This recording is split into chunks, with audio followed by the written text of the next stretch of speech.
नमस्कार साथियों, राजस्थान इंस्टीट्यूट के ऑनलाइन प्लेटफॉर्म पर आपका स्वागत एवं अभिनंदन है। तो साथियों, आज का हमारा टॉपिक रहेगा राजस्थान में पशुधन। इसके बाद आपके राजस्थान जीके के दो टॉपिक और बचेंगे, एक कृषि और एक यहाँ पर खनिज। उसके बाद आपका राजस्थान जीके पूर्ण रूप से कंप्लीट हो जाएगा।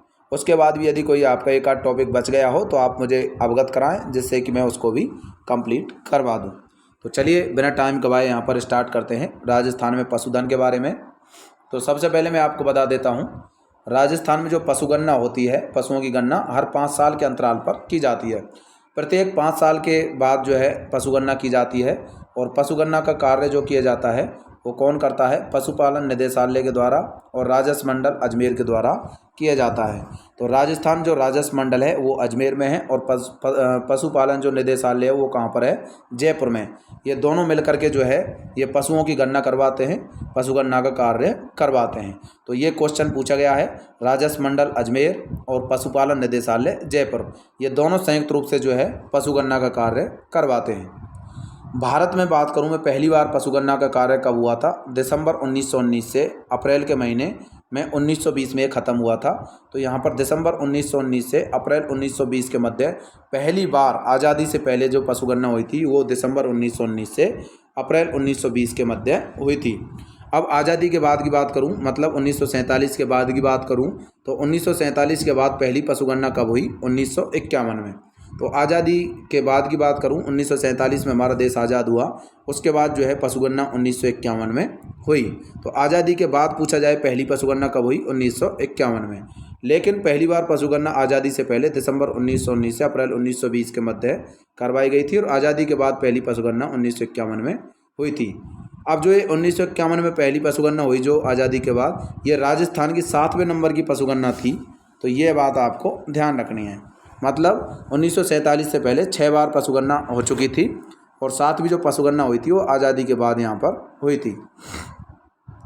यहाँ पर आप ध्यान रखना, 7वीं पशुगणना थी जो आज़ादी के बाद 1951 में हुई थी। अब मैं बात करूँ वर्तमान में जो पशुगणना हुई है वो 1 अक्टूबर 2018 से स्टार्ट हुई। ये 20वीं पशुगणना का कार्य प्रारंभ हुआ था 1 अक्टूबर 2018 से। यह पूरे देश की प्रथम डिजिटल पशुगणना है। डिजिटल का मतलब ऑनलाइन यहाँ पर आंकड़े जारी हुए हैं, ऑनलाइन यहाँ पर सब कुछ किया गया है। तो डिजिटल रूप में ये जो है पूर्ण रूप से डिजिटल ये पशुगणना मानी जाती है।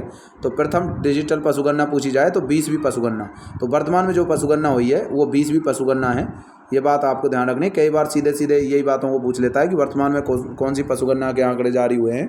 तो वर्तमान में जो पशुगणना के आंकड़े चल रहे हैं ये 20वीं पशुगणना के आंकड़े यहाँ पर चल रहे हैं। और ये 20वीं पशुगणना जो है 1 अक्टूबर 2018 में स्टार्ट हुई और इसके आंकड़े कब जारी हुए थे? इसके आंकड़े जो है 16 अक्टूबर 2019 को जारी किए गए थे। लगभग 1 साल से भी थोड़ा सा ज़्यादा टाइम यहाँ पर लिया गया। 1 अक्टूबर को यहाँ पर 2019 में 1 साल हो जाती है, क्योंकि 1 अक्टूबर से स्टार्ट होता है और 16 अक्टूबर 2019 को यहाँ पर 1 साल हो जाती है। उसके बाद में बात करूँ यहाँ पर 16 अक्टूबर 2019 को इसके आंकड़े जारी हुए थे।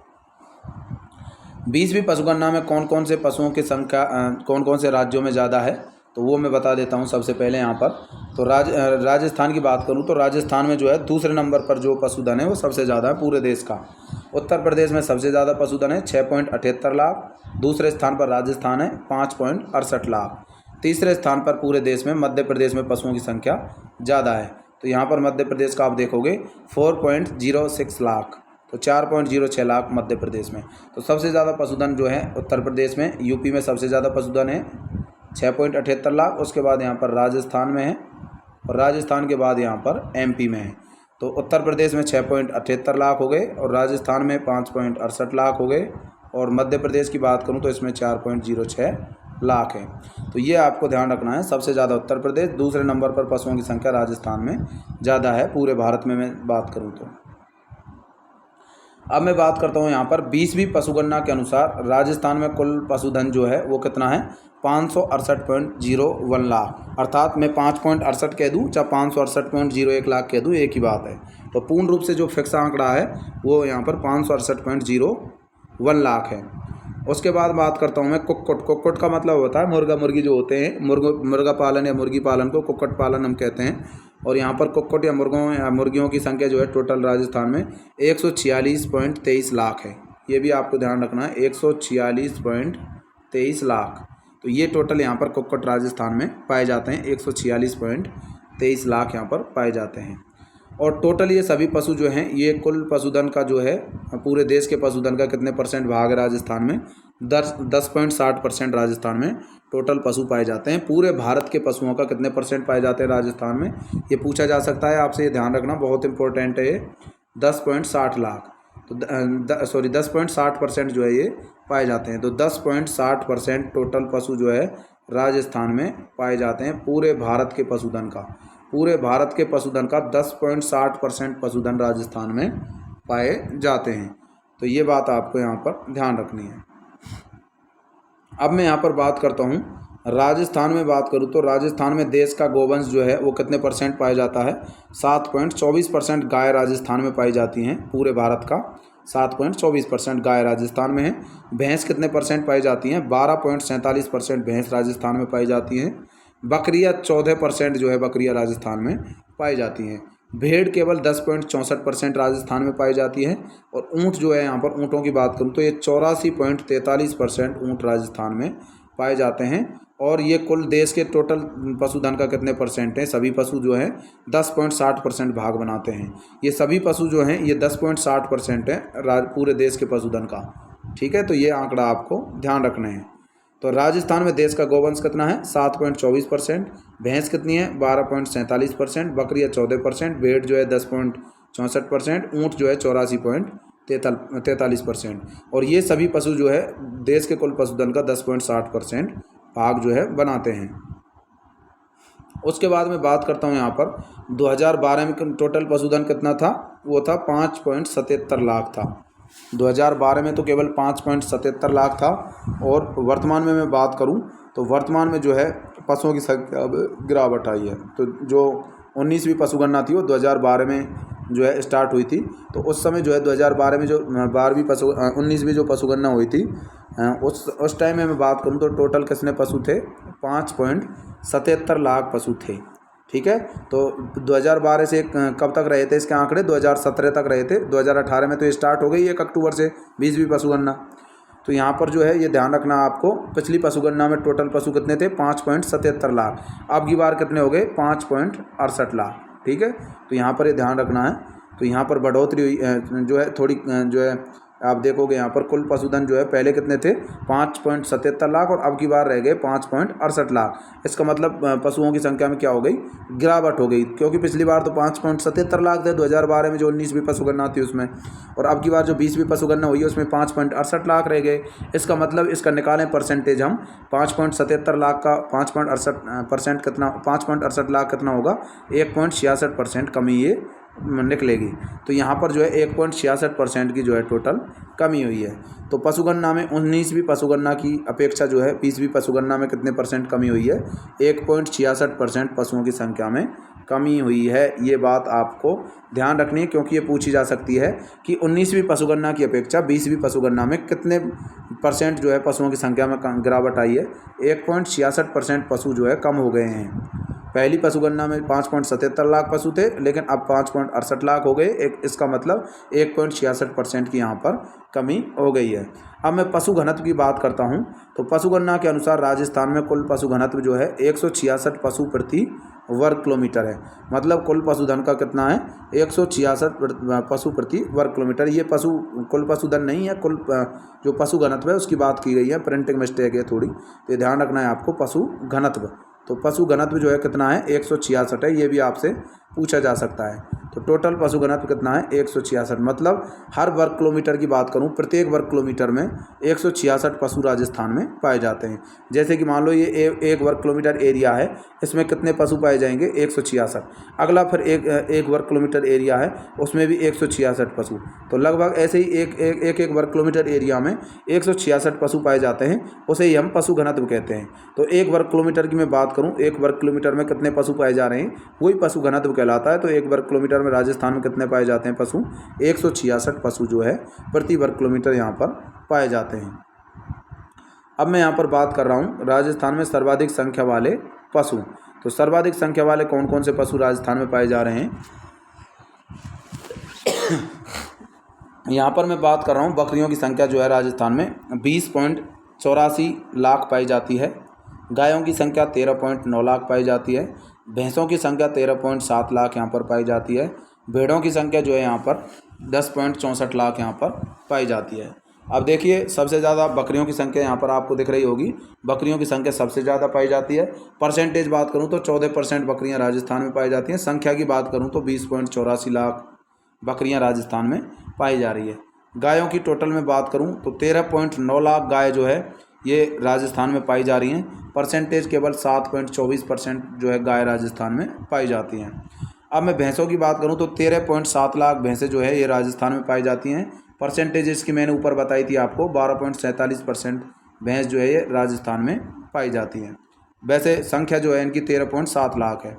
उसके बाद मैं बात करता हूँ भेड़ों की संख्या जो है 10.64 लाख और परसेंटेज भी इसकी 10.64%। ठीक है, तो ये आपको ध्यान रखना है। तो ये भैंसें जो है यहाँ भेड़ जो है यहाँ पर 10.64 लाख है। संख्या आपसे पूछी जा सकती है। बकरियों की संख्या राजस्थान में कितनी है? 20.84 लाख। गायों की संख्या 13.9 लाख। भैंसों की संख्या 13.7 लाख। भेड़ों की संख्या 10.64 लाख। तो सबसे ज़्यादा बकरी हो गई, फिर गाय हो गई, फिर भैंस हो गई और फिर भेड़ हो गई। तो ये आंकड़े आपको यहाँ पर ध्यान रखने हैं। सबसे ज़्यादा बकरी पाई जाती हैं 20.84 लाख, गाय 13.9 लाख, भैंसें 13.7 लाख, भेड़ 10.64 लाख यहाँ पर पाई जाती हैं। बकरी, गाय, भैंस और भेड़, बकरी, गाय, भैंस और भेड़, ये आपको ध्यान रखने होंगे। उसके बाद मैं यहाँ पर बात करता हूँ कि 19वीं पशुगणना की अपेक्षा 20वीं पशुगणना में कौन कौन से पशुओं की संख्या में वृद्धि दर्ज की गई है। अब कौन से पशुधनों की संख्या में वृद्धि हुई है, फिर मैं बात करूँगा 19वीं पशुगणना की अपेक्षा 20वीं पशुगणना में कौन कौन से पशुओं की संख्या में कमी हुई है। तो सबसे पहले मैं बढ़ोतरी वाली जो पशु हैं, कौन कौन से पशुओं की संख्या में बढ़ोतरी हुई है, तो सबसे पहले यहाँ पर मैं भैंस की बात कर रहा हूँ। तो भैंस जो है यहाँ पर आप देखोगे भैंसों की संख्या 5.53% बढ़ गई, जबकि गायों की संख्या 4.41% यहाँ पर बढ़ गई। तो यहाँ पर प्लस का साइन जो है इसलिए लगाया मैंने, बढ़ोतरी हुई है। ठीक है, तो ये आपको ध्यान रखना है। भैंसों की संख्या में 5.53% बढ़ोतरी, जबकि गायों की संख्या में यहाँ पर 4.41% की बढ़ोतरी हुई है। तो ये दोनों ध्यान रखना है, गाय और भैंस, क्योंकि गाय और भैंस सामान्यतः हर घर में हर व्यक्ति जो है पालन करता है इनका, तो इनकी संख्या में जो है बढ़ोतरी हो गई है। भैंसों की संख्या जो है 5.53% वृद्धि, गायों की संख्या में 4.41% की वृद्धि हुई है। आगे हम यहाँ पर बात करते हैं 19वीं पशुगणना की अपेक्षा 20वीं पशुगणना में निम्न पशुओं की संख्या में कमी हुई है। कौन कौन से पशुओं की संख्या में कमी हुई है? यहाँ पर गधों की संख्या घट गई है। गधे तो घट जाएं वही ठीक है यहाँ पर। तो यहाँ पर देखोगे आप कि जो है गधों की संख्या में -71.31% की जो है कमी हुई है। ऊँटों की संख्या जो है यहाँ पर -34.69% की घटोतरी हुई है, और जबकि भेड़ों की संख्या -12.95% जो है भेड़ों की संख्या में कमी आई है। घोड़ों की संख्या में -10.85, ये गलत लिख गया है थोड़ा यहाँ पर, -10.85 है, ये आपको ध्यान रखना है। तो -10.85% जो है घोड़ों की संख्या में कमी हुई है। उसके बाद बकरियों की संख्या -3.81% यहाँ पर कमी हुई है। तो ये आपसे पूछे जा सकते हैं सबसे ज़्यादा कमी किस में हुई है? गधे जो है सबसे ज़्यादा कम हुए हैं। ठीक है, और यहाँ पर बात करूँ ऊँटों की संख्या में दूसरे नंबर पर कमी आई है -34.69%। उसके बाद भेड़ों की संख्या -12.95% कमी आई है। गधे, ऊँट, भेड़ और घोड़े और बकरी, तो ये संख्या जो है आपसे पूछा जा सकता है क्रम कि सबसे ज़्यादा कौन से पशुओं की संख्या में कमी आई है, सबसे ज़्यादा कौन से पशुओं की संख्या में वृद्धि हुई। तो सबसे ज़्यादा वृद्धि तो हुई थी भैंसों की संख्या में। उसके बाद दूसरे नंबर पर हुई गायों की संख्या में। ये दो पशुधन जो है इनकी संख्या में बढ़ोतरी हुई है। उसके बाद जो है कमी की मैं बात करूँ तो सबसे ज़्यादा गधों की संख्या में कमी आई है। दूसरे नंबर पर कमी आई है ऊँटों की संख्या में। तीसरे नंबर पर कमी आई है भेड़ों की संख्या में। गधे, ऊँट, भेड़, फिर घोड़े आ गए यहाँ पर, और पांचवा आ गए यहाँ पर बकरी। तो इनकी संख्या में जो है कमी आई है। तो सबसे ज़्यादा कमी आपसे पूछी जाए तो गधों की संख्या में सबसे ज़्यादा कमी आई है। अब मैं यहाँ पर बात करने वाला हूँ राजस्थान के प्रमुख पशु कौन कौन से हैं, उनकी नस्लों के बारे में, और ये नस्ल कहाँ पाई जाती हैं, कहाँ से इनकी उत्पत्ति मानी जाती है। ये क्वेश्चन सबसे ज़्यादा पूछे जाते हैं। तो यहाँ पर सबसे पहले मैं गाय की बात करूँगा, गाय से स्टार्ट करता हूँ मैं। तो गायों की संख्या में कौन से ज़िले में गाय जो है सबसे ज़्यादा पाई जाती है? गाय दो तरह की नस्ल होती है, एक देसी नस्ल और एक विदेशी नस्ल। तो दोनों की मैं बात करूँगा, देसी और विदेशी दोनों नस्ल की गाय राजस्थान में कौन सी जगह पर पाई जाती हैं। तो सबसे पहले मैं बात करता हूँ राजस्थान में सर्वाधिक देसी गाय जो हैं वो देसी गायों वाला ज़िला कौन सा है? बीकानेर। तो बीकानेर में सबसे ज़्यादा देसी नस्ल की गाय पाई जाती हैं। जबकि मैं बात करूं राजस्थान में न्यूनतम देसी गायों वाला ज़िला जो है वो है धौलपुर। तो राजस्थान थोड़ा प्रिंटिंग में इधर साइड में रह गया है, और न्यूनतम देसी गायों वाला ज़िला कौन सा है? धौलपुर। तो यहाँ पर आपको ध्यान रखना है BD, एक ट्रिक याद रखनी है आपको, BD, B से बीकानेर, D से धौलपुर। मतलब बीकानेर में सबसे ज़्यादा और धौलपुर में सबसे कम देसी नस्ल की गाय पाई जाती हैं। तो BD देसी आपको याद रखना है, BD देसी, ठीक है। BD देसी का मतलब BD नस्ल की, BD जो गाय होती हैं अर्थात बीकानेर और धौलपुर वो देसी नस्ल की गाय हैं। तो यहाँ पर BD ध्यान रखना, BD देसी का मतलब है बीकानेर में देसी नस्ल की गाय सबसे ज़्यादा और धौलपुर में देसी नस्ल की गाय सबसे कम पाई जाती हैं। उसके बाद मैं बात करूँ राजस्थान में सर्वाधिक विदेशी गायों की संख्या वाला ज़िला कौन सा है? जयपुर है। तो सबसे ज़्यादा विदेशी गायों की संख्या जयपुर में, और न्यूनतम विदेशी गायों की संख्या जो है कहाँ पर पाई जाती है? बाड़मेर में पाई जाती है। ये बात आपको यहाँ पर लिख लेनी है। तो बाड़मेर यहाँ पर जो है थोड़ा हो सकता है प्रिंटिंग में यहाँ पर रह गया हो, या फिर नेक्स्ट पेज में दे रखा होगा बाड़मेर। तो यहाँ पर देख लेते हैं एक बार। तो यहाँ पर देखते हैं बाड़मेर, ये दे रखा है यहाँ पर बाड़मेर। तो यहाँ पर विदेशी गाय जो हैं वो न्यूनतम पाई जाती हैं बाड़मेर में, और सबसे ज़्यादा कहाँ पर पाई जाती हैं? वो यहाँ पर जयपुर में। तो JB विदेशी, ये अब बात आपको ध्यान रखनी है। JB का क्या है? विदेशी है। BD जो था वो देसी था, और JB जो है विदेशी है। ये आपको ध्यान रखना है। तो यहाँ पर BD देसी और JB विदेशी। JB का मतलब यहाँ पर जयपुर और बाड़मेर, ठीक है। यह बात ध्यान रखना है, मतलब विदेशी नस्ल की गाय JB ध्यान रखना है यहाँ पर। जैसे जयपुर में सबसे ज़्यादा और बाड़मेर में सबसे कम विदेशी नस्ल की गाय पाई जाती हैं। उसके बाद मैं यहाँ पर बात करता हूँ तो राजस्थान का यहाँ पर देश के कुल गौवंश की दृष्टि से कौन सा स्थान है? राजस्थान का जो है यहाँ पर गौवंश की दृष्टि से 6वां स्थान यहाँ पर आ जाता है। तो राजस्थान जो है 6वें स्थान पर सबसे ज़्यादा गायों की संख्या रखता है।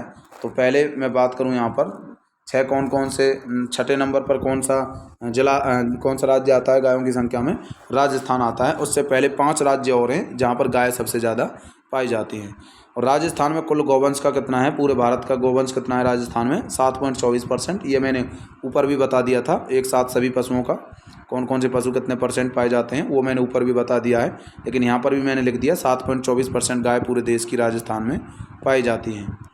सबसे ज़्यादा गाय जो है पूरे भारत में पश्चिम बंगाल में, दूसरे नंबर पर उत्तर प्रदेश में, तीसरे नंबर पर मध्य प्रदेश में, चौथे नंबर पर जो है बिहार में पाई जाती हैं, 5वें नंबर पर महाराष्ट्र में, और 6वें नंबर पर जो है ये राजस्थान में।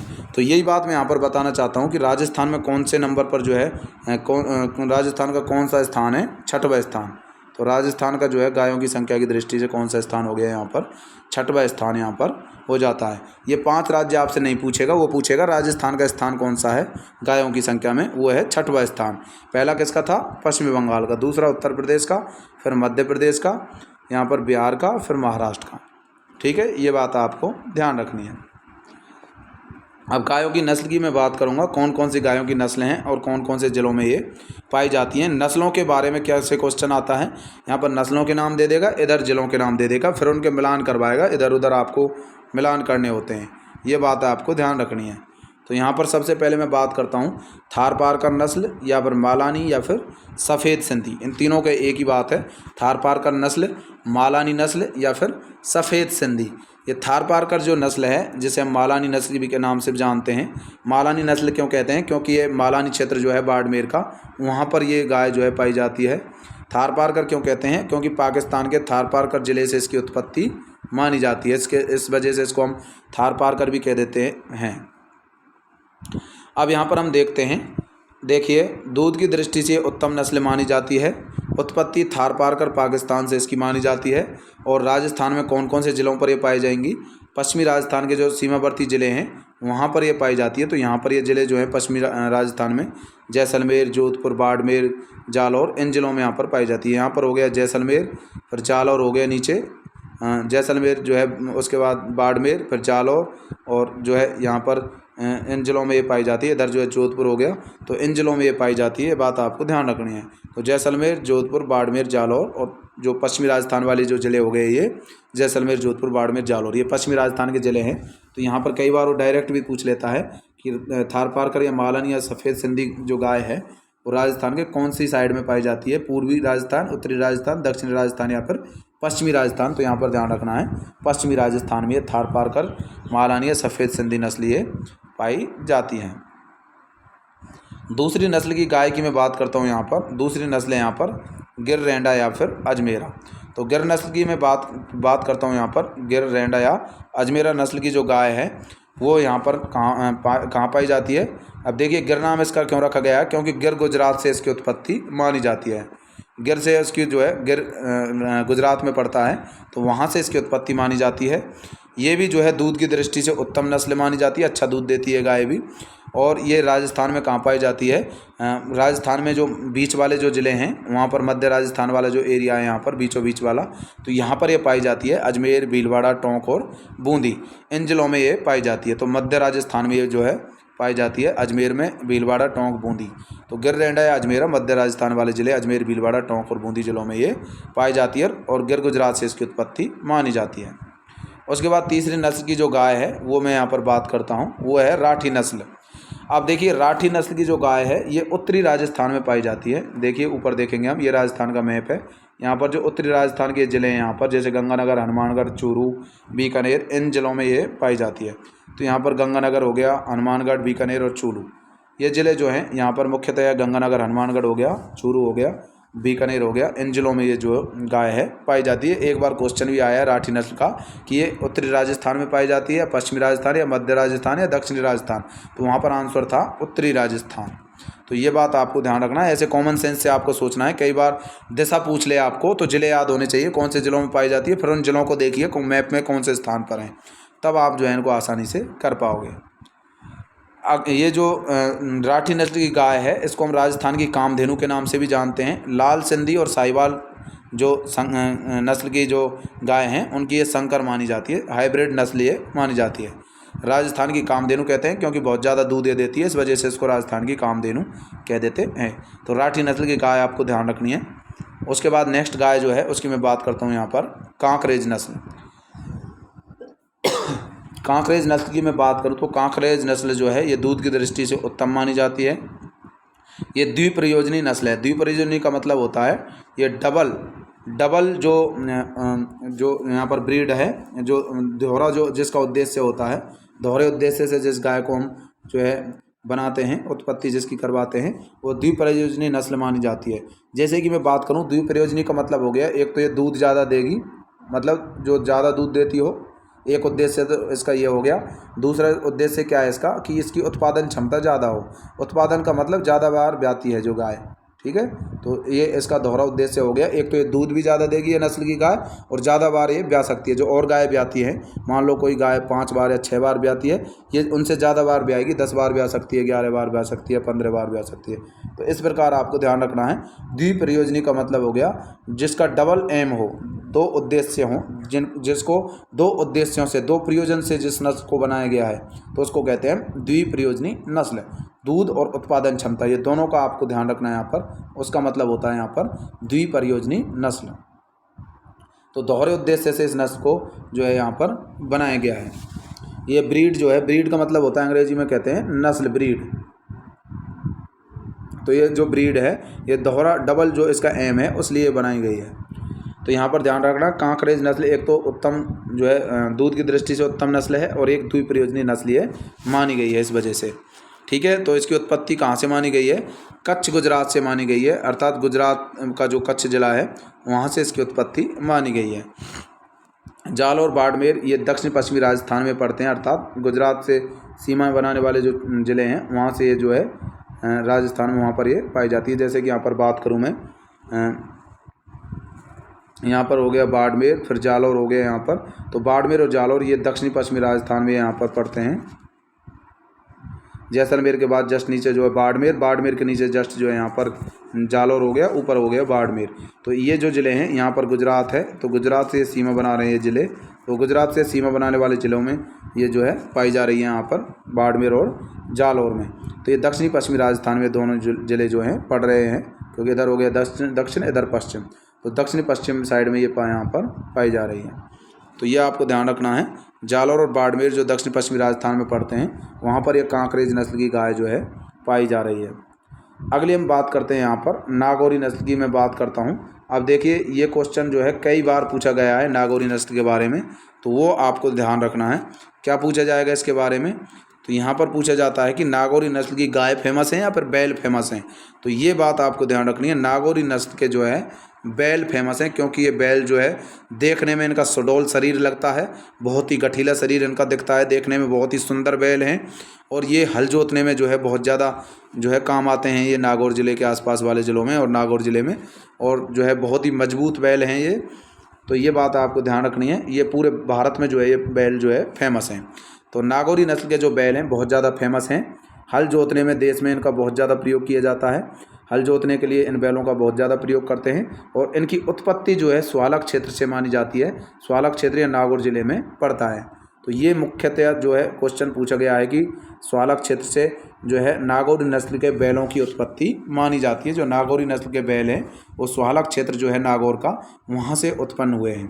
तो ये बात आपको ध्यान रखनी है। ये क्वेश्चन कई बार पूछा जा चुका है कि नागौर के बैल प्रसिद्ध हैं या गाय प्रसिद्ध हैं, तो ये बात ध्यान रखनी है, नागौर के बैल प्रसिद्ध हैं। ठीक है, नागौर, अजमेर, जोधपुर और चूरू, यहाँ पर भी ये बैल जो है पाए जाते हैं। नागौर के अलावा अजमेर में, जोधपुर में, चूरू में भी ये जो है बैल देखने को आपको मिल जाएंगे, लेकिन मुख्यतः ये जो है स्वालक क्षेत्र नागौर से ये जो है माने जाते हैं।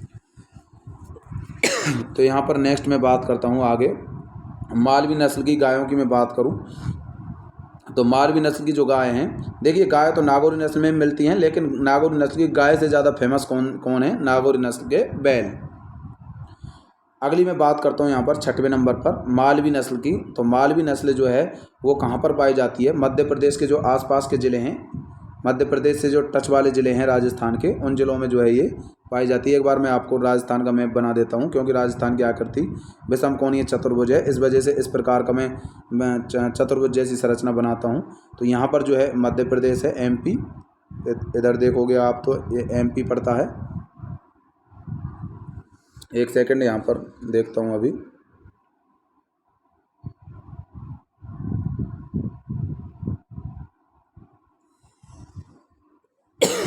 तो यहाँ पर देखते हैं।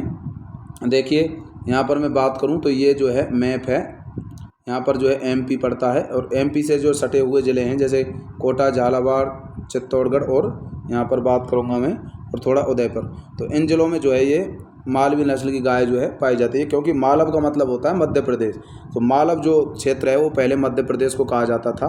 तो इस वजह से मध्य प्रदेश के जो आसपास के ज़िले हैं कोटा, झालावाड़, चित्तौड़गढ़ और उदयपुर, वहाँ पर ये पाई जाती है। अर्थात मालवा क्षेत्र पहले मध्य प्रदेश को बोला, मालवा क्षेत्र एक मध्य प्रदेश में आता है, तो उसी क्षेत्र के नाम पर जो है इन नस्ल की गायों को मालवी नस्ल हम कह देते हैं।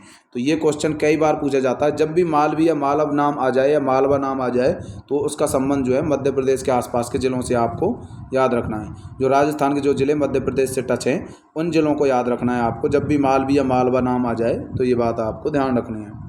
तो मालवी शब्द आ गया तो इसका मतलब कोटा, झालावाड़, चित्तौड़गढ़, उदयपुर, इन ज़िलों में ये पाई जाती है। अर्थात इनकी उत्पत्ति मालवा क्षेत्र मध्य प्रदेश से ये मानी जाती है। हरियाणी नस्ल की गायों की मैं बात करूं तो इस नस्ल की जो गाय हैं हरियाणा से जो टच ज़िले हैं राजस्थान के, उन ज़िलों में ये पाई जाती है। जैसे कि राजस्थान का अलवर ज़िला भी हरियाणा से थोड़ा टच है, लेकिन जयपुर जो है ये टच नहीं है, फिर भी जयपुर में जो है ये पाई जाती हैं हरियाणी नस्ल की गाय। सीकर में भी पाई जाती हैं, चूरू में भी पाई जाती हैं। चूरू का थोड़ा सा जो एरिया है वो हरियाणा से टच है, भिवानी के आसपास से। उसके अलावा झुंझुनू भी जो है टच है, तो झुंझुनू में भी ये पाई जाती है। हनुमानगढ़ भी टच है हरियाणा से, तो वहाँ पर भी ये पाई जाती है। तो ये बात आपको ध्यान रखनी है।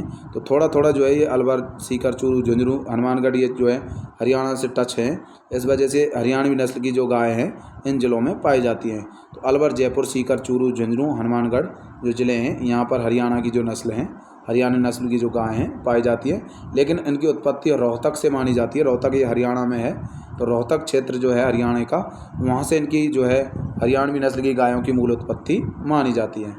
नेक्स्ट मैं यहाँ पर बात करता हूँ मेवाती या फिर कोठी नस्ल इनको हम कह देते हैं। मेवात क्षेत्र की मैं बात करूँ तो अलवर और भरतपुर दो ज़िले जो है ये मेवात क्षेत्र में आते हैं। ध्यान रखना है आपको, अलवर और भरतपुर, क्योंकि हरियाणा का जो मेवात है जिसे हम नूह के नाम से भी जानते हैं, नूह जिला जो है इसे मेवात के नाम से भी जानते हैं।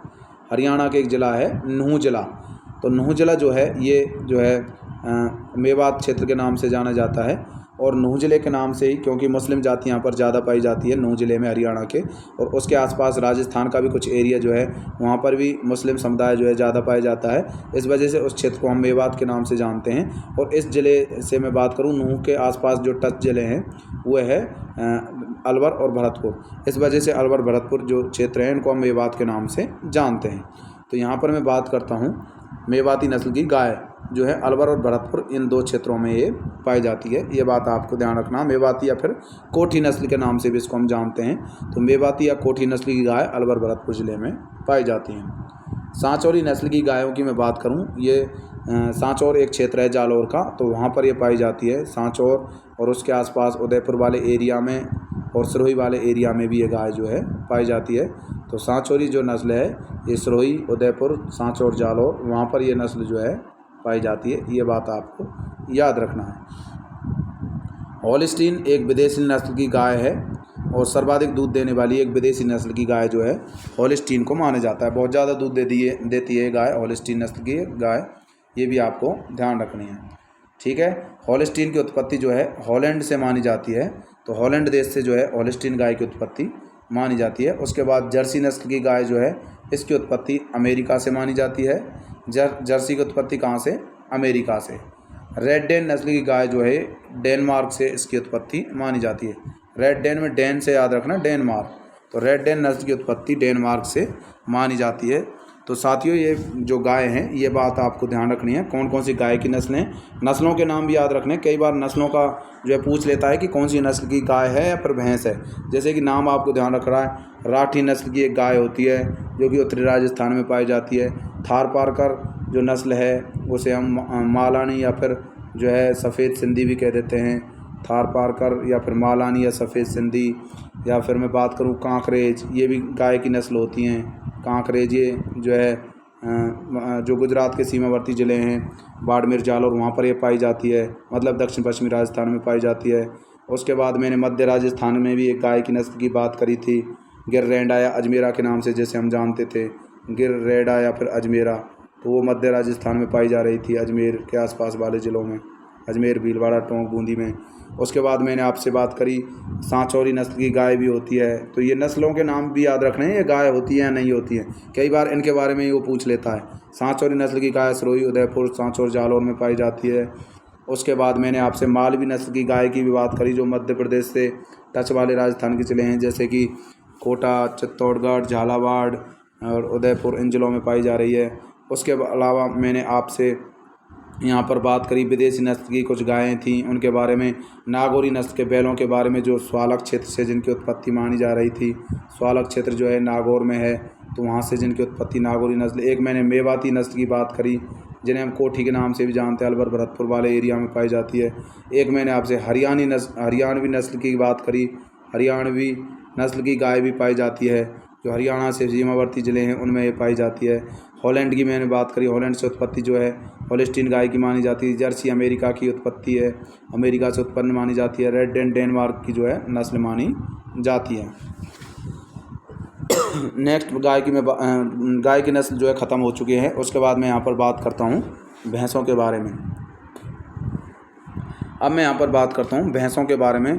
तो भैंसों की संख्या सबसे ज़्यादा कहाँ पाई जा रही है, मैंने आपको दो बताई थी, एक बात ध्यान रखनी है गायों के बारे में, बीडी देसी और जेबी विदेशी। ठीक है। तो बीडी का मतलब बीकानेर और धौलपुर, बीकानेर में देसी नस्ल की गाय सबसे ज़्यादा, धौलपुर में सबसे कम।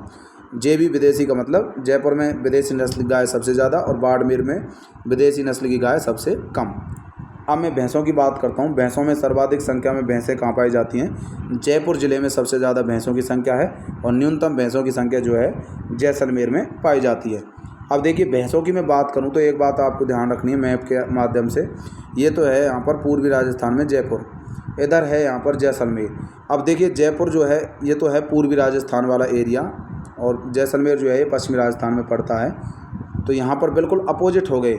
जयपुर में तो पाई जा रही है सबसे ज़्यादा, इधर पश्चिमी राजस्थान के जैसलमेर में पाई जाती है बिल्कुल कम। तो मतलब एक दूसरे का अपोजिट ध्यान रखना है, जयपुर में सबसे ज़्यादा और जैसलमेर में सबसे कम। दूसरा स्थान है भारत में जो भैंसें हैं, भैंसों की दृष्टि से राजस्थान की बात करूं तो राजस्थान दूसरे स्थान पर है। जबकि गायों की संख्या की दृष्टि से राजस्थान छठे स्थान पर था, जबकि भैंसों की संख्या की दृष्टि से राजस्थान दूसरे स्थान पर है। राजस्थान में भारत की कुल भैंसों की संख्या कितनी है? 12.47% भैंसों की संख्या पाई जाती है। ये बात मैंने शुरू में भी आपको बता दी थी, सभी पशुओं को एक साथ मैंने परसेंटेज बता दी थी। अब इनकी नस्लों की बात करता हूँ मैं, भैंसों की कौन कौन सी नस्लें हैं। तो सबसे पहले बात करता हूँ मैं यहाँ पर मुर्रा नस्ल, जिसे हम कुन्नी या खुंडी के नाम से भी जानते हैं। कई जगह आपने सुना होगा मुर्रा नस्ल की भैंस, या फिर खुन्नी नस्ल की, या कुन्नी या खुन्नी भी कह देते हैं, या फिर खुंडी नस्ल भी इसको हम बोल देते हैं। सामान्यतः गाँवों में लोग बोलते हैं खुन्नी नस्ल की भैंस, या फिर खुंडी भैंस है ये, या खुन्नी भैंस है ये, मुर्रा नस्ल की भैंस है।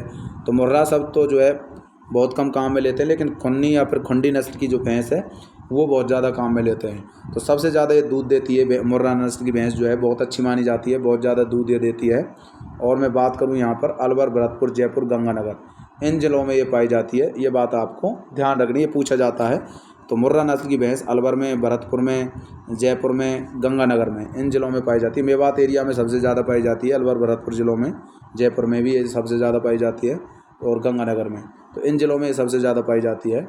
इनकी उत्पत्ति जो है मोट मुंगरी जो क्षेत्र है पाकिस्तान का, उन मोट मुंगरी से इसकी उत्पत्ति मानी जाती है। तो मोट मुंगरी पाकिस्तान से जो है मुर्रा नस्ल की उत्पत्ति मोट मुंगरी क्षेत्र से मानी जाती है। इस वजह से इसको मुर्रा कह देते हैं हम। मुर्रा शब्द का मतलब होता है मुड़े हुए, जिसके सींग हों, इस प्रकार से, ठीक है। इस वजह से इसको हम मुर्रा कह देते हैं। मुर्रा मतलब जिसके सींग इस प्रकार से मुड़े हुए हों, तो मुर्रा नस्ल इस वजह से इसको हम कह देते हैं। तो यहाँ पर दूसरे नस्ल की मैं बात करता हूँ, जाफराबादी नस्ल की जो भैंस है, इसमें वसा की मात्रा इसके दूध में ज़्यादा पाई जाती है, फैट ज़्यादा पाई जाती है। जाफराबादी नस्ल की जो भैंस होती है उसके दूध में फैट ज़्यादा पाई जाती है। और गुजरात के जो सीमावर्ती ज़िले हैं वहाँ से इनकी उत्पत्ति मानी जाती है। तो गुजरात के सीमावर्ती ज़िले जैसे जालौर, बाड़मेर, सिरोही, यहाँ पर गुजरात है। तो गुजरात के आसपास के जो ज़िले हैं, मैप आपको याद होना चाहिए, मैंने पहले भी बताया था, बिना मैप के आप इनको याद नहीं कर पाओगे। यहाँ पर बाड़मेर, जालौर, सिरोही, उदयपुर, डूंगरपुर, बांसवाड़ा तक जो यहाँ पर गुजरात के सीमावर्ती ज़िले हैं ये। तो गुजरात के सीमावर्ती ज़िलों में जाफराबादी नस्ल की जो भैंस जो है वो पाई जाती है। सूरत जो है ये गुजरात में पड़ता है, तो सूरती नस्ल की गाय कहाँ पाई जाएगी? ये भी जो है गुजरात के आसपास के जो ज़िले हैं, सीमावर्ती ज़िले, वहाँ पर पाई जा सकती है। उदयपुर और राजसमंद में सूरती नस्ल की जो भैंस है वो पाई जाती है, उदयपुर और राजसमंद। इसकी उत्पत्ति काठियावाड़ गुजरात से मानी जाती है। सूरती नस्ल की भैंस जो है उसकी उत्पत्ति काठियावाड़ गुजरात से। चौथी नंबर में बात करूँ तो महसानी नस्ल की भैंस भी पाई जाती है, नागपुरी नस्ल की भैंस भी पाई जाती हैं, भदावरी नस्ल की भैंस भी पाई जाती हैं, और रथ नस्ल की भैंस भी पाई जाती हैं। इनके स्थान आपसे नहीं पूछेगा क्योंकि ये जो है राजस्थान में नहीं पाई जाती हैं, लेकिन आपसे पूछ सकता है कि इस नस्ल की भैंस भी होती हैं या नहीं। तो ये नाम भी आपको याद रखने होंगे। तो भैंस की नस्ल मैंने आपको बताई है, सबसे पहले मुर्रा या कुन्नी या खुंडी, जो कि अलवर, भरतपुर, जयपुर, गंगानगर में पाई जाती है। मोट मुंगरी पाकिस्तान से इसकी उत्पत्ति मानी जाती है। दूसरे नंबर पर मैंने बात करी जाफराबादी नस्ल, जिसमें फैट ज़्यादा है इसके दूध में, और ये गुजरात के सीमावर्ती ज़िलों में पाई जाती है। तीसरी नस्ल मैंने बात करी सूरती नस्ल, उदयपुर, राजसमंद में पाई जाती है। चौथी नस्ल मैंने बात करी महसानी। पाँचवीं नस्ल मैंने बात करी नागपुरी और भदावरी और रथ। महसानी, नागपुरी, भदावरी, रथ, ये नस्ल की भैंस भी पाई जाती हैं। तो ये बात आपको यहाँ पर ध्यान रखनी है। अगली नस्ल की मैं बात करूँगा बकरी की। तो अगली जो पशु है वो है बकरी। तो बकरी की मैं बात करूँ, देखिए सामान्यतया जो गरीब लोग होते हैं वो बड़े पशुओं को नहीं खरीद पाते हैं, जैसे कि गाय, भैंस, ये महंगे होते हैं, इस वजह से उनको नहीं खरीद पाते हैं। इसलिए गरीब जो है बकरियों को आसानी से ख़रीद लेते हैं, क्योंकि 8-10 हज़ार या 15 हज़ार रुपये की ये बकरियाँ आसानी से आ जाती हैं। इस वजह से गरीब की गाय के नाम से हम बकरी को जानते हैं, क्योंकि गरीब लोग जो है इस बकरी के दूध को पीते हैं, क्योंकि महंगे पशुओं को नहीं खरीद पाते हैं, बकरी को आसानी से खरीद लेते हैं और उसके दूध को जो है पीने के काम में लेते हैं। तो गरीब की गाय के नाम से हम बकरी को जानते हैं। राजस्थान में सबसे ज़्यादा बकरी कहाँ पाई जाती है? बाड़मेर में, और न्यूनतम बकरी जो है धौलपुर में पाई जाती है। मैंने भैंसों की बात करी थी, तो जयपुर में भैंसें सबसे ज़्यादा, जैसलमेर में सबसे कम, अपोजिट एक दूसरे के। तो यहाँ पर राजस्थान में बाड़मेर और धौलपुर आपको याद रखने हैं। यहाँ पर बकरी भी जो है बीडी, बकरी की भी ट्रिक वही हो गई जो गाय की ट्रिक थी, बीडी। तो यहाँ पर बाड़मेर और धौलपुर, वहाँ पर बीकानेर और धौलपुर था, लेकिन यहाँ पर आपको ध्यान रखना है बाड़मेर और धौलपुर है, ठीक है। तो बकरी में बाड़मेर और धौलपुर, ये बात आपको ध्यान रखना है। तो बकरी सबसे ज़्यादा बाड़मेर और सबसे कम जो है धौलपुर में ये पाई जाती हैं। उसके बाद में बकरी को गरीब की गाय जो है यहाँ पर कहा जाता है, क्योंकि गरीब जो है बड़े पशुओं को नहीं खरीद पाते हैं, छोटे पशुओं को आसानी से वो खरीद लेते हैं। राजस्थान का बात करूँ तो राजस्थान का देश में बकरियों की संख्या की दृष्टि से पहला स्थान है। तो सबसे ज़्यादा पूरे भारत में जो है बकरियां राजस्थान में पाई जाती हैं। इस वजह से राजस्थान का बकरियों की संख्या की दृष्टि से पहला स्थान है। 20.84 लाख बकरियां राजस्थान में पाई जाती हैं। पूरे भारत की सबसे ज़्यादा जो 20.84 लाख जो है ये बकरियाँ राजस्थान में पाई जाती हैं। परसेंटेज लगभग 14% जो बकरियाँ हैं वो राजस्थान में पाई जाती हैं। अब मैं बकरियों की नस्लों की मैं बात करूं तो बकरियों की नस्ल जो है उनमें सबसे ज़्यादा जखराना नस्ल जो है, इसे हम अलवरी नस्ल के नाम से भी जानते हैं, क्योंकि ये अलवर ज़िले में पाई जाती है। इस वजह से इस जखराना नस्ल की बकरी को हम अलवरी नाम से भी जानते हैं। ये अधिक दूध देने वाली जो है बकरी मानी जाती है। जखराना अधिक दूध देती है बकरी, तो अधिक दूध देने के लिए प्रसिद्ध मानी जाती है। अलवर ज़िले में ये जखराना नस्ल की बकरी जो है पाई जाती है। दूसरा बात करूँ मैं शेखावाटी नस्ल। शेखावाटी नस्ल जो है इसका जो विकास है वो काजरी के द्वारा किया गया। काजरी जो है एक संस्थान है, ये जोधपुर में है। काजरी के वैज्ञानिकों ने जो है इस शेखावाटी नस्ल की बकरी का निर्माण किया था। काजरी की स्थापना 1959 में की गई थी। ये बात आपको ध्यान रखनी है, क्योंकि ये क्वेश्चन एक बार पूछा भी गया है। तो काजरी के द्वारा इसको विकसित किया गया था। दूध की दृष्टि से उत्तम नस्ल जो है मानी जाती है। भारत की एकमात्र बिना सींग वाली बकरी ये मानी जाती है। इसके सींग नहीं है, ये बात आपको ध्यान रखना है। बिना सींग वाली ये बकरी है, इसके कोई सींग नहीं है। और ये नस्ल जो है शेखावाटी एरिया जो सीकर झुंझुनू वाला जो एरिया है वहाँ पर ये सबसे ज़्यादा ये बिना सींग वाली जो बकरी है पाई जाती है। कई बार पूछा गया है। काजरी के वैज्ञानिकों ने इसको विकसित किया। दूध की दृष्टि से एक उत्तम नस्ल मानी जाती है। भारत की एकमात्र बिना सींग वाली बकरी इसको हम कहते हैं। सीकर झुंझुनू वाले जो एरिया है वहाँ पर यह नस्ल जो है पाई जाती है। तीसरी मैं नस्ल की बात करता हूँ। तीसरी पर्वतीय नस्ल की बकरियों की मैं बात करूँ तो ये इसका प्रजनन काजरी के वैज्ञानिकों के द्वारा किया गया। इसका प्रजनन भी किसने करवाया? काजरी के वैज्ञानिकों के द्वारा करवाया गया। ये भी दूध की दृष्टि से उत्तम नस्ल मानी जाती हैं। ये बकरी भी अच्छा दूध देती है। हरियाणा की बीटल नस्ल और राजस्थान की सिरोही नस्ल, इन दोनों की संकर मानी जाती है। तो हरियाणा की बीटल और सिरोही की जो संकर नस्ल है, राजस्थान की जो सिरोही नस्ल है उसकी हाइब्रिड नस्ल मानी जाती है।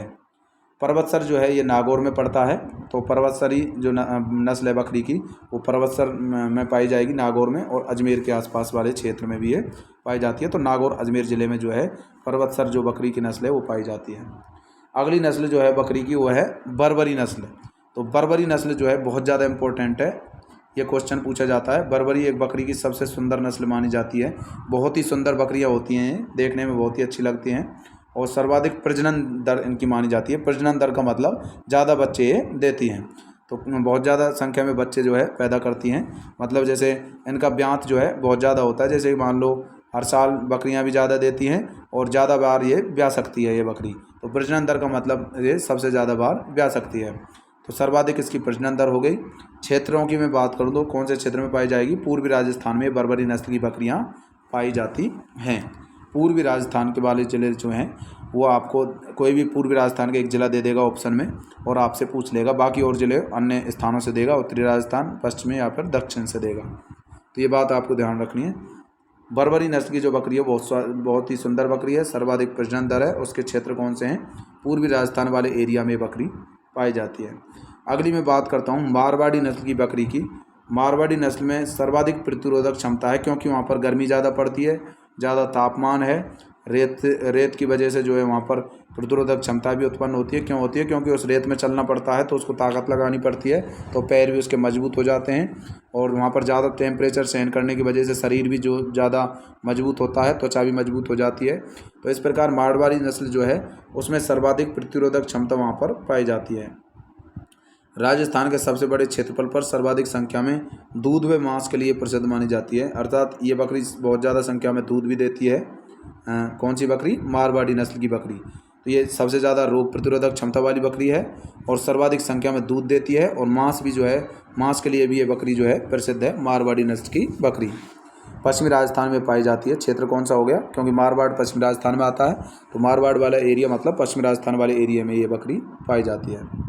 अगली मैं बात करता हूँ 7वें नंबर पर, यहाँ पर 6ठे नंबर पर मैं बात करूँ सिरोही नस्ल, जो कि सिरोही और जालौर ज़िले में ये बकरी की नस्ल जो है पाई जाती है। तो छठी नस्ल है सिरोही नस्ल की बकरी, जो कि सिरोही और जालौर वाले एरिया में पाई जाती है। 7वें नंबर पर मैं बात करता हूँ लोही नस्ल की बकरी। ये पाकिस्तान के सीमावर्ती ज़िलों में और जो है पाकिस्तान से जो टच ज़िले हैं जैसे गंगानगर, बीकानेर, जैसलमेर, बाड़मेर और मांस उत्पादन के लिए बहुत ज़्यादा फेमस है। तो लोही नस्ल की बकरी का मांस जो है अच्छा माना जाता है। तो पाकिस्तान के सीमावर्ती ज़िलों में ये नस्ल जो है ये पाई जाती है। उसके बाद जमुनापरी जो नस्ल है वो हाड़ौती क्षेत्र में, कोटा, बूंदी, बारा, झालावाड़ वाला जो ज़िले हैं उनको हाड़ौती क्षेत्र हम कह देते हैं। कोटा, बूंदी, बारा और झालावाड़, इन ज़िलों को हम क्या कह देते हैं? हाड़ौती एरिया कह देते हैं। कोटा, बूंदी, बारा और झालावाड़, ये ज़िले जो है हाड़ौती क्षेत्र में आते हैं। तो इन ज़िलों में जो है ये सबसे ज़्यादा ये बकरी की नस्ल जो है पाई जाती है। तो जमुनापरी जो है ये हाड़ौती क्षेत्र में पाई जाने वाली बकरी की नस्ल है। तो मैंने अब तक काफ़ी बकरियों की नस्लों की बात करी है। मैंने आपसे बात करी थी जखराना नस्ल की बकरी, जिसे हम अलवरी नस्ल के नाम से भी जानते थे, जो कि अलवर ज़िले में ये पाई जाती है। उसके बाद मैंने आपसे बात करी शेखावाटी नस्ल की। शेखावाटी नस्ल जो है ये सीकर, झुंझुनू वाले एरिया में पाई जाती है। बिना सींग वाली ये बकरी मानी जाती है, दूध भी अच्छा देती है। उसके बाद मैंने आपसे बात करी यहाँ पर पर्वतसर नस्ल की, जो कोई यहाँ पर काजरी के वैज्ञानिकों द्वारा इसका निर्माण किया गया। दूध की दृष्टि से भी उत्तम नस्ल है। हरियाणा की बीटल और राजस्थान की सिरोही नस्ल से पर्वतसरी नस्ल को बनाया गया। नागौर, अजमेर में ये पाई जाती है। उसके बाद मैंने आपसे बात करी बर्बरी नस्ल की बकरी की। बर्बरी नस्ल की बकरी जो है सबसे सुंदर बकरी की नस्ल मानी जाती है। प्रजनन दर भी इसकी सबसे ज़्यादा है और ये पूर्वी राजस्थान में नस्ल जो है बर्बरी नस्ल पाई जाती है। उसके बाद मैंने आपसे बात करी मारवाड़ी नस्ल की बकरी की, जो पश्चिमी राजस्थान वाले जो ज़िले हैं गंगानगर, बीकानेर, जैसलमेर, बाड़मेर, वहाँ पर पाई जाती है। और पश्चिमी राजस्थान वाले ज़िलों की में जो है वहाँ पर ज़्यादा प्रतिरोधक क्षमता जो है पशुओं में पाई जाती है। तो ये सर्वाधिक प्रतिरोधक क्षमता वाली हो गई और सर्वाधिक संख्या में दूध देती है। मांस के लिए भी ये प्रसिद्ध मानी जाती है। उसके बाद छठे नंबर पर बकरी की मैंने बात करी सिरोही नस्ल की बकरी। ये सिरोही और जालौर ज़िलों में ये पाई जाती है, सिरोही नस्ल की बकरी। उसके बाद मैंने बात करी यहाँ पर लोही नस्ल की बकरी की। ये पाकिस्तान के सीमावर्ती ज़िलों में मांस उत्पादन के लिए जानी जाती है। उसके बाद मैंने यहाँ पर बात करी जमुनापरी नस्ल की जो बकरी है ये कहाँ पाई जाती है? हाड़ौती क्षेत्र में ये सबसे ज़्यादा पाई जाती है। ये बात आपको ध्यान रखना है। हाड़ौती का मतलब कोटा, बूंदी, बारा, झालावाड़ वाले ज़िलों में ये पाई जाती है। तो ये आपको जैसे जैसे मैं पढ़ा रहा हूँ सेम टू सेम उसी प्रकार से ये आपको याद रखनी होंगी। नेक्स्ट मैं बात करता हूँ पशुओं में भेड़ के बारे में। तो भेड़ से भी इम्पोर्टेंट क्वेश्चंस जो है बनते हैं।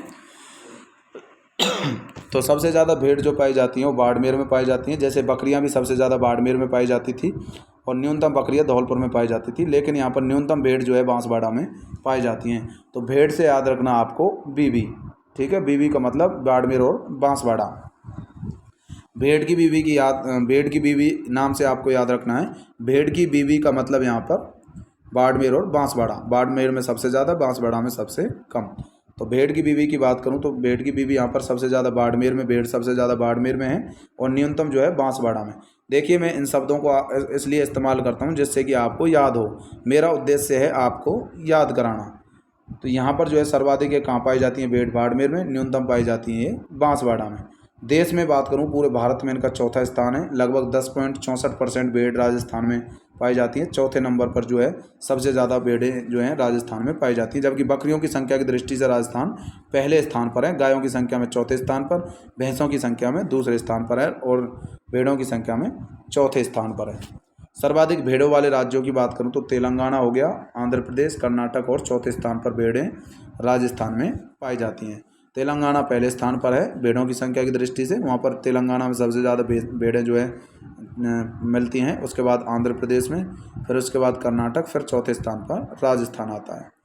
अब मैं इनकी नस्लों की बात करूं तो भेड़ की नस्लें जो है बहुत ज़्यादा इंपॉर्टेंट है, इनसे क्वेश्चन बनते हैं। तो सबसे पहले मैं बात करता हूँ भेड़ की नस्लों में चौकला या फिर छापर या फिर शेखावाटी नस्ल। तो चौकला, छापर या शेखावाटी नस्ल की जो भेड़ है उसकी मैं बात करता हूँ। यहाँ पर चौकला भी कह देते हैं इसको हम, छापर भी कह देते हैं और शेखावाटी नस्ल। शेखावाटी जो है नाम आते ही आपको याद आना चाहिए सीकर, चूरू, झुंझुनू और यहाँ पर एक ज़िला और आ जाएगा शेखावाटी के अलावा, जयपुर ज़िला।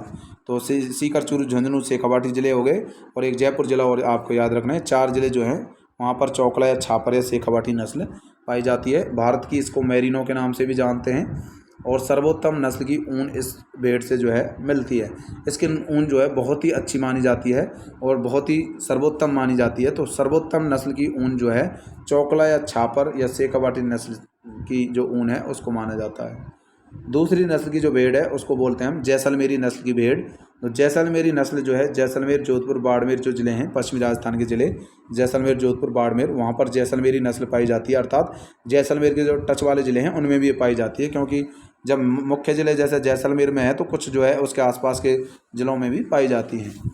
उसके बाद में बात करूँ तो सर्वाधिक जो है ये जैसलमेर में पाई जाती है और इसकी सर्वाधिक मात्रा में ये ऊन देती है। देखिए सर्वाधिक मात्रा, यहाँ पर कॉमा लग गया है, इसको हटा देना है आपको। तो सर्वाधिक मात्रा मतलब ऊन बहुत ज़्यादा देती है। अच्छी नस्ल तो मानी जाती है ऊन की चौकला नस्ल, लेकिन ज़्यादा ऊन देने वाली, संख्या में ज़्यादा देती है ऊन, बहुत ज़्यादा ऊन देती है जैसलमेरी नस्ल।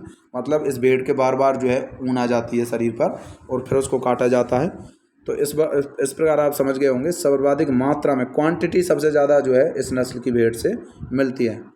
जो है ये सबसे ज़्यादा क्वांटिटी इससे पैदा होती है ऊन की, मतलब ज़्यादा मात्रा देती है ऊन की जैसलमेरी नस्ल।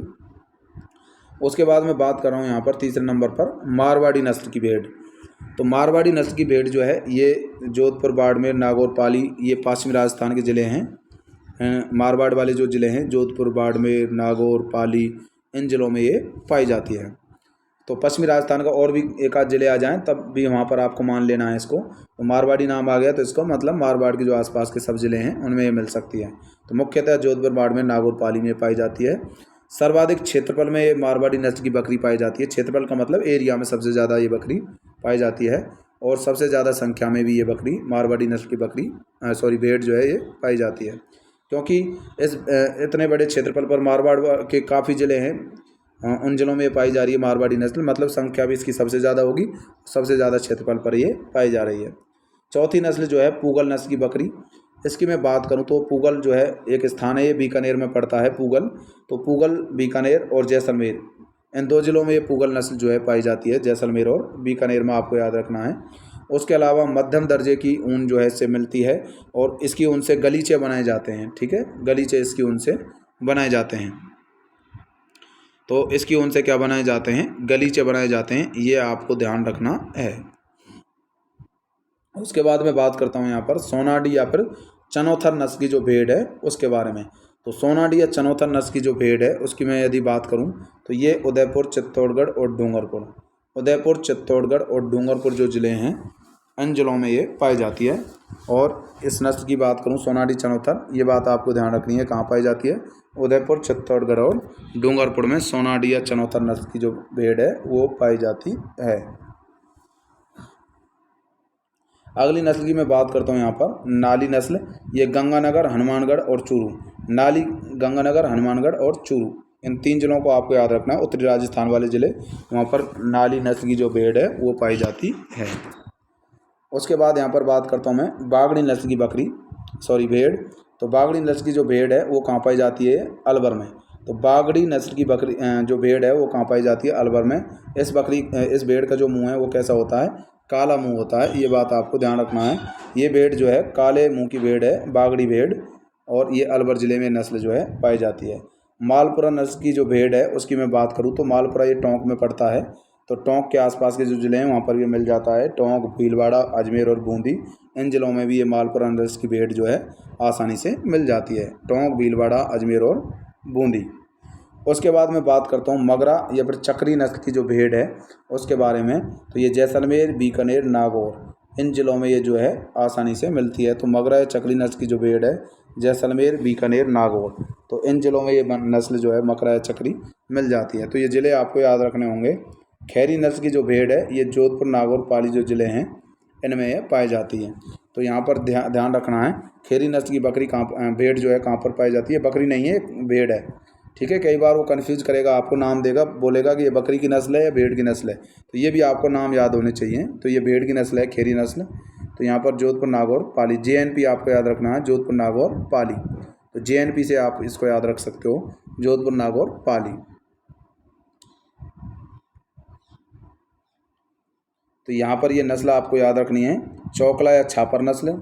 ये जो है शेखावाटी एरिया वाले में, सीकर, चूरू, झुंझुनू, भारत की मेरिनो सर्वोत्तम नस्ल की ऊन, दूसरी जैसलमेरी, जैसलमेर, बाड़मेर, जोधपुर में, और सर्वाधिक मात्रा में ये ऊन देती है।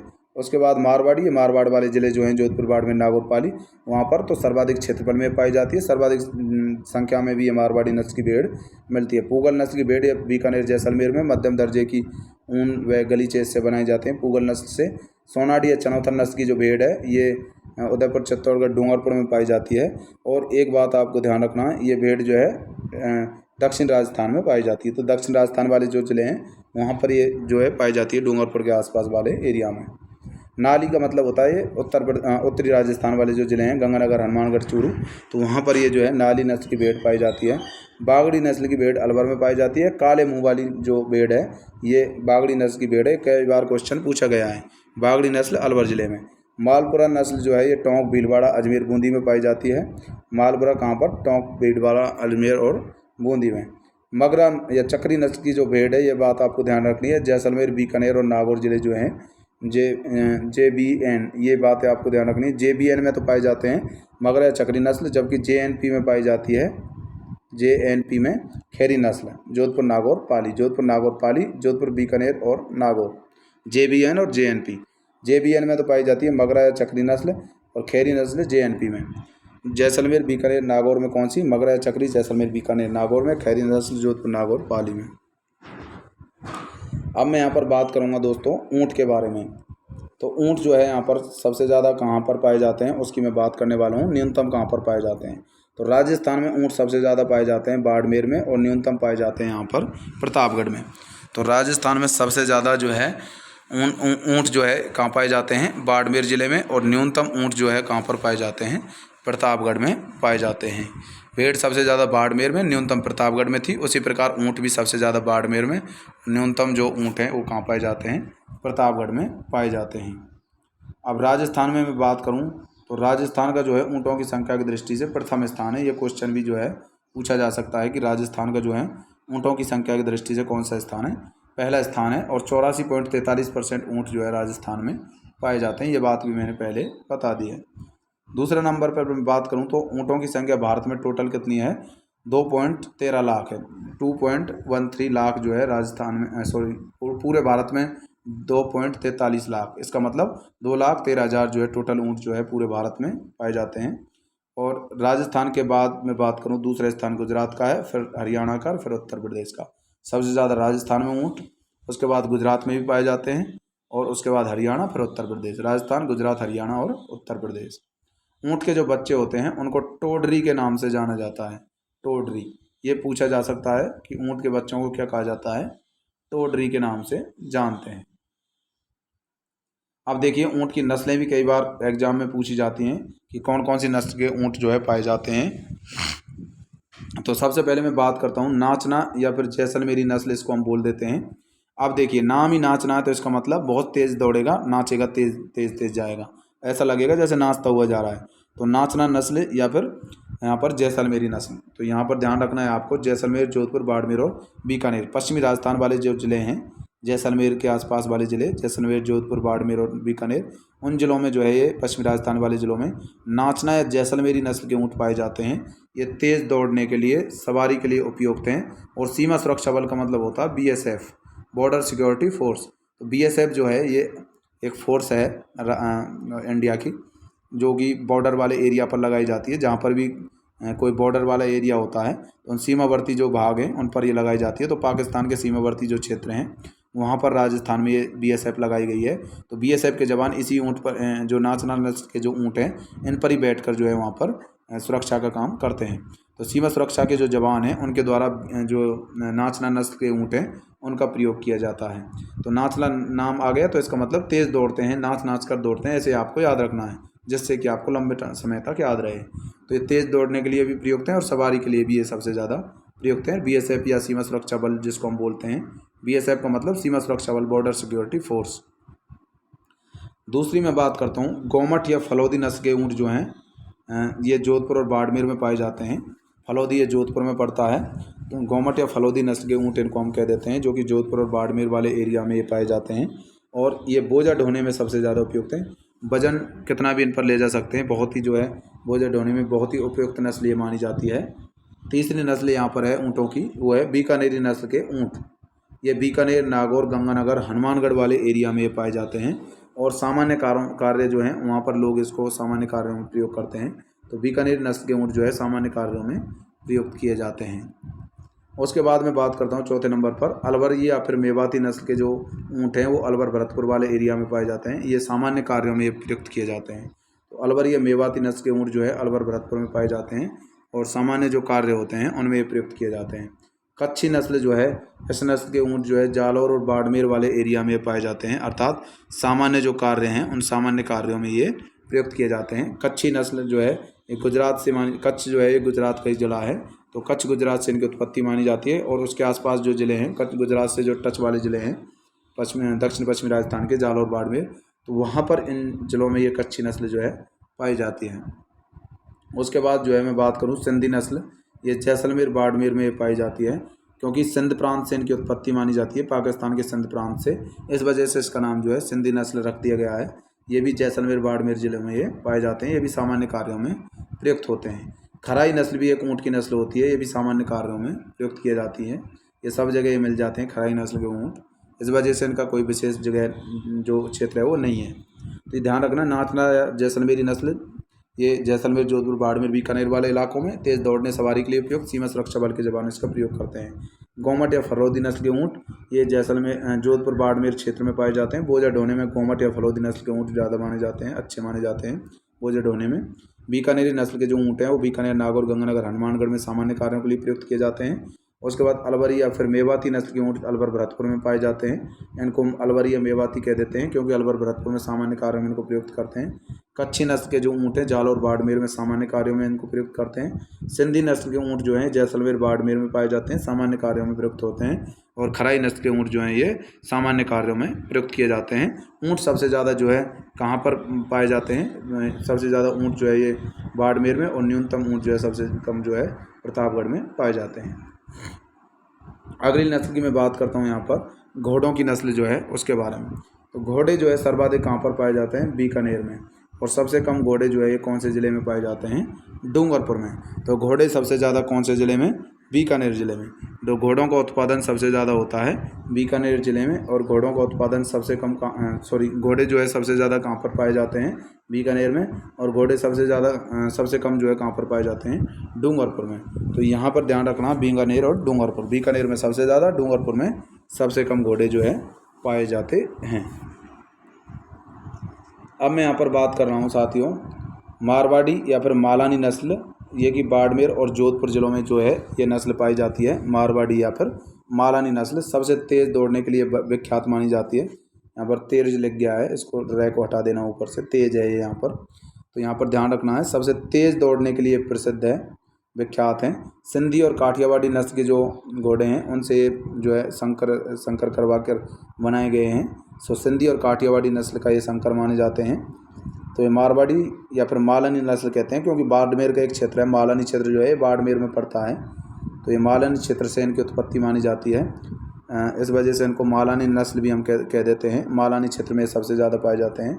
बाड़मेर, जोधपुर में ये मारवाड़ी या मालानी नस्ल के जो ऊँट हैं जो घोड़े हैं ये पाए जाते हैं। बहुत तेज़ दौड़ते हैं मारवाड़ी या मालानी नस्ल के घोड़े, बहुत ज़्यादा जो है तेज़ दौड़ने के लिए विख्यात हैं। सिंधी और काठियावाड़ी से बनाए गए हैं। काठियावाड़ी नस्ल या फिर गुजरात के समीपवर्ती ज़िले वाली जो नस्ल है उसको हम काठियावाड़ी नस्ल कह देते हैं। गुजरात के सीमावर्ती जो ज़िले हैं जैसे बाड़मेर, जालौर, सिरोही, उदयपुर, डूंगरपुर, इन ज़िलों में ये पाए जाते हैं।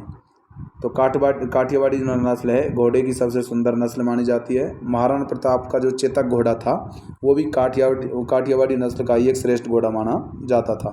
तो काठियावाड़ी नस्ल से ही महाराणा प्रताप का चेतक घोड़ा बना था। तो काठियावाड़ी नस्ल का ही वो चेतक घोड़ा था।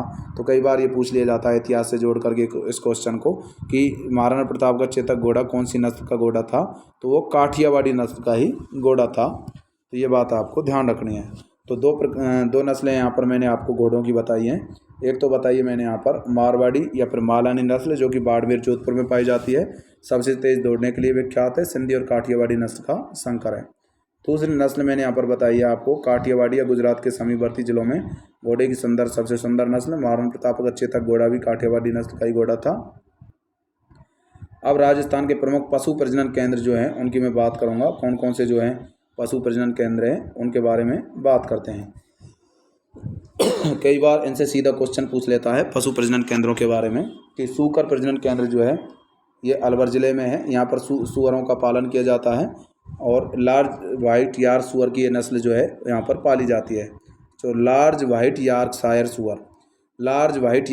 सूअर जो हैं ये अलवर में पाले जाते हैं। अलवर में सूकर प्रजनन केंद्र है, सूकर कह देते हैं इसको हम, सूकर ना कि सूअर बोलेंगे, इसको हम क्या बोलेंगे, सूकर प्रजनन केंद्र। ठीक है, इसका नाम है सूकर प्रजनन केंद्र जो है ये कहाँ पर है, अलवर ज़िले में है, ये बात आपको ध्यान रखनी है।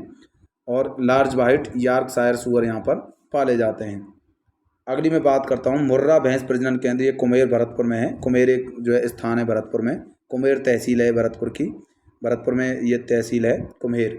तो कुम्हेर तहसील जो है यहाँ पर मुर्रा भैंस का प्रजनन जो है करवाया जाता है। तो मुर्रा नस्ल की भैंस जो है उसका जो प्रजनन केंद्र हो कई बार पूछा गया है, कुम्हेर भरतपुर में।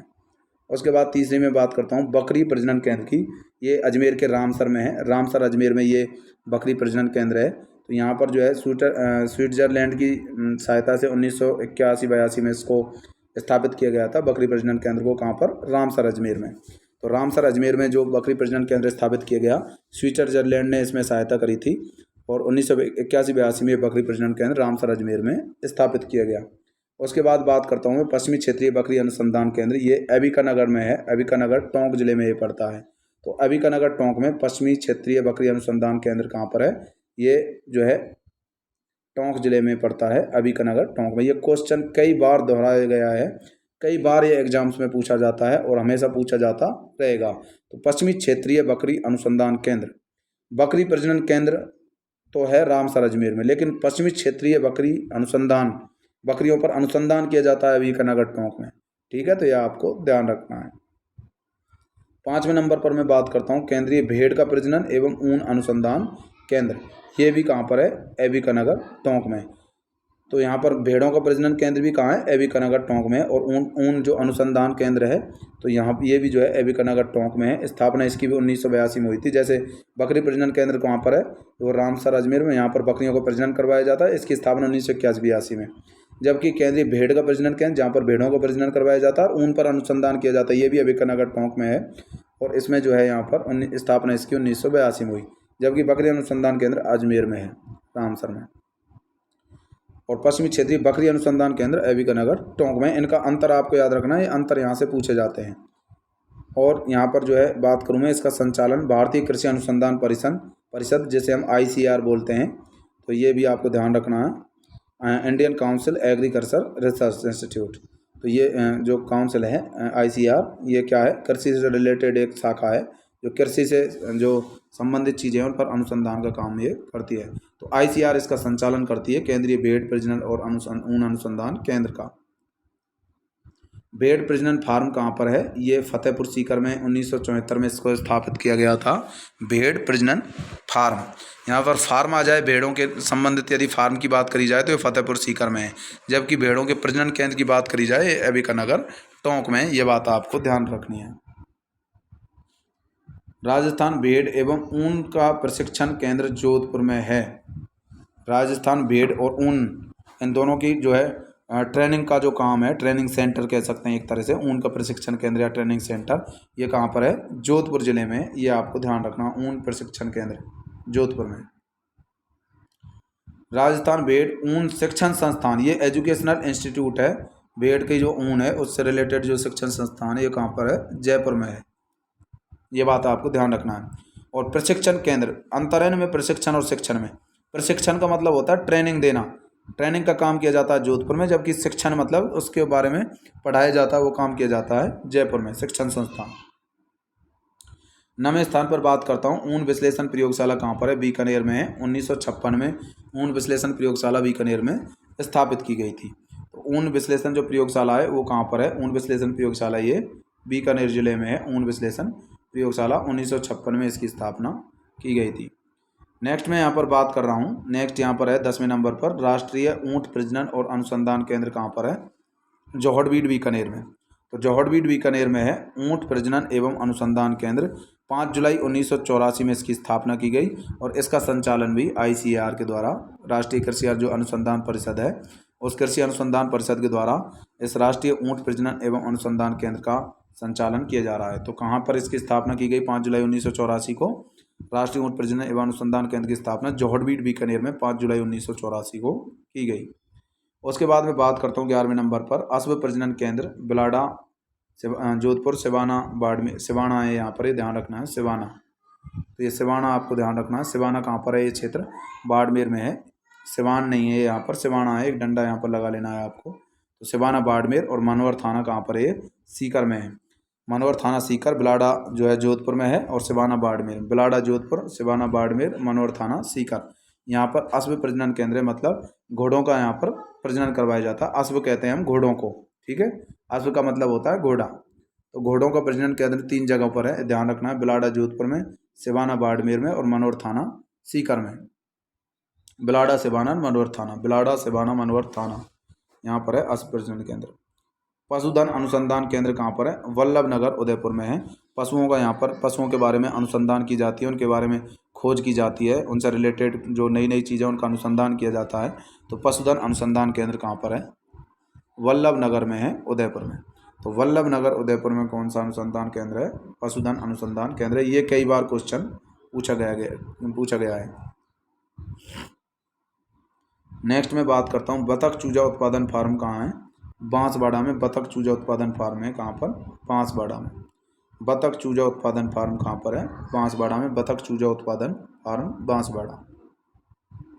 बतख चूजा का जो है उत्पादन फार्म कहाँ पर है? बांसवाड़ा में। ये भी आपको ध्यान रखना है, सीधे सीधे इनको याद रखना होगा। केंद्रीय पशु प्रजनन केंद्र सूरतगढ़ गंगानगर में। केंद्रीय पशु प्रजनन केंद्र कहाँ पर है? सूरतगढ़ में है, जो कि गंगानगर में है। यहाँ पर जो थारपारकर नस्ल की जो गाय हैं उनका सुधार का काम जो है इसमें किया जाता है।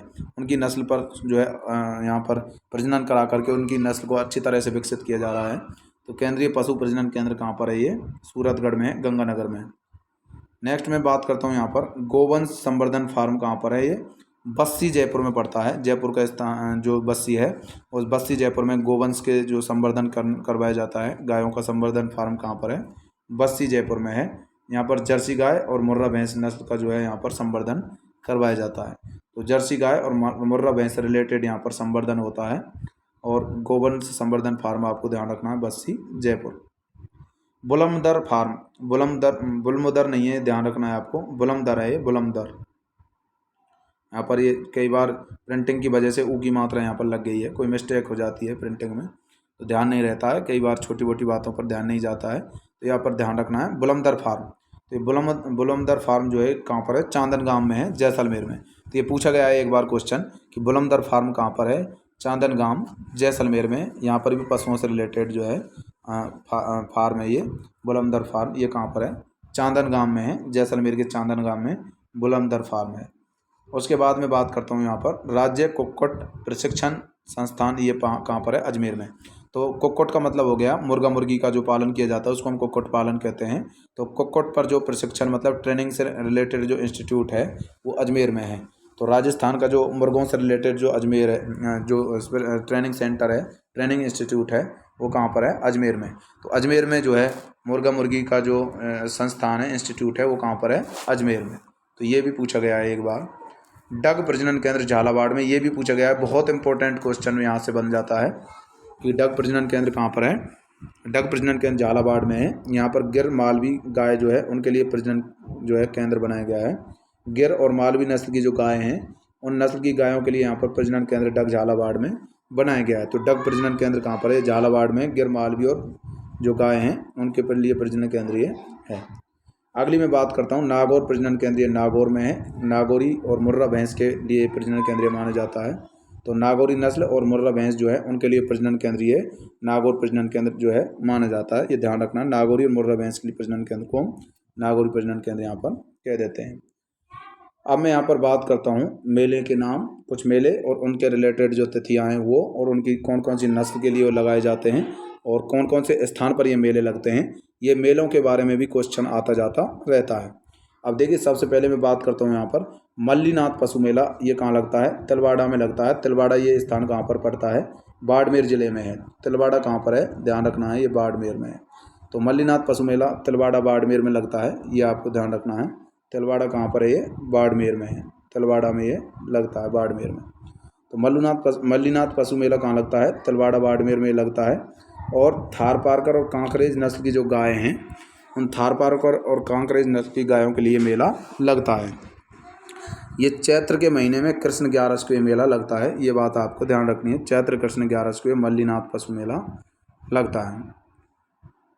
दूसरे नंबर पर मैं बात करता हूँ यहाँ पर बलदेव पशु मेला जो लगता है वो मेड़ता सिटी नागौर में लगता है। और नागौरी नस्ल की जो गाय या बैल जो हैं उनके लिए मेला लगता है। बलदेव पशु मेला मेड़ता सिटी नागौर में लगता है। चैत्र शुक्ल जो है प्रथमा को ये लगता है।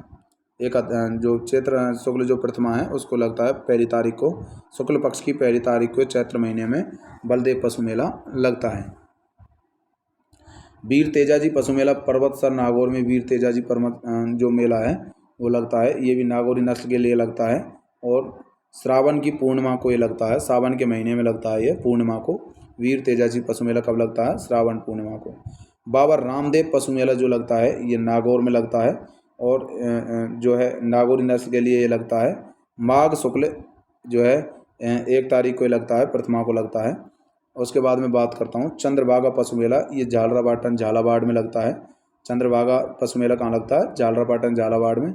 और ये मालवी नस्ल के लिए लगता है, ये बहुत ही फेमस मेला है, ध्यान रखना है।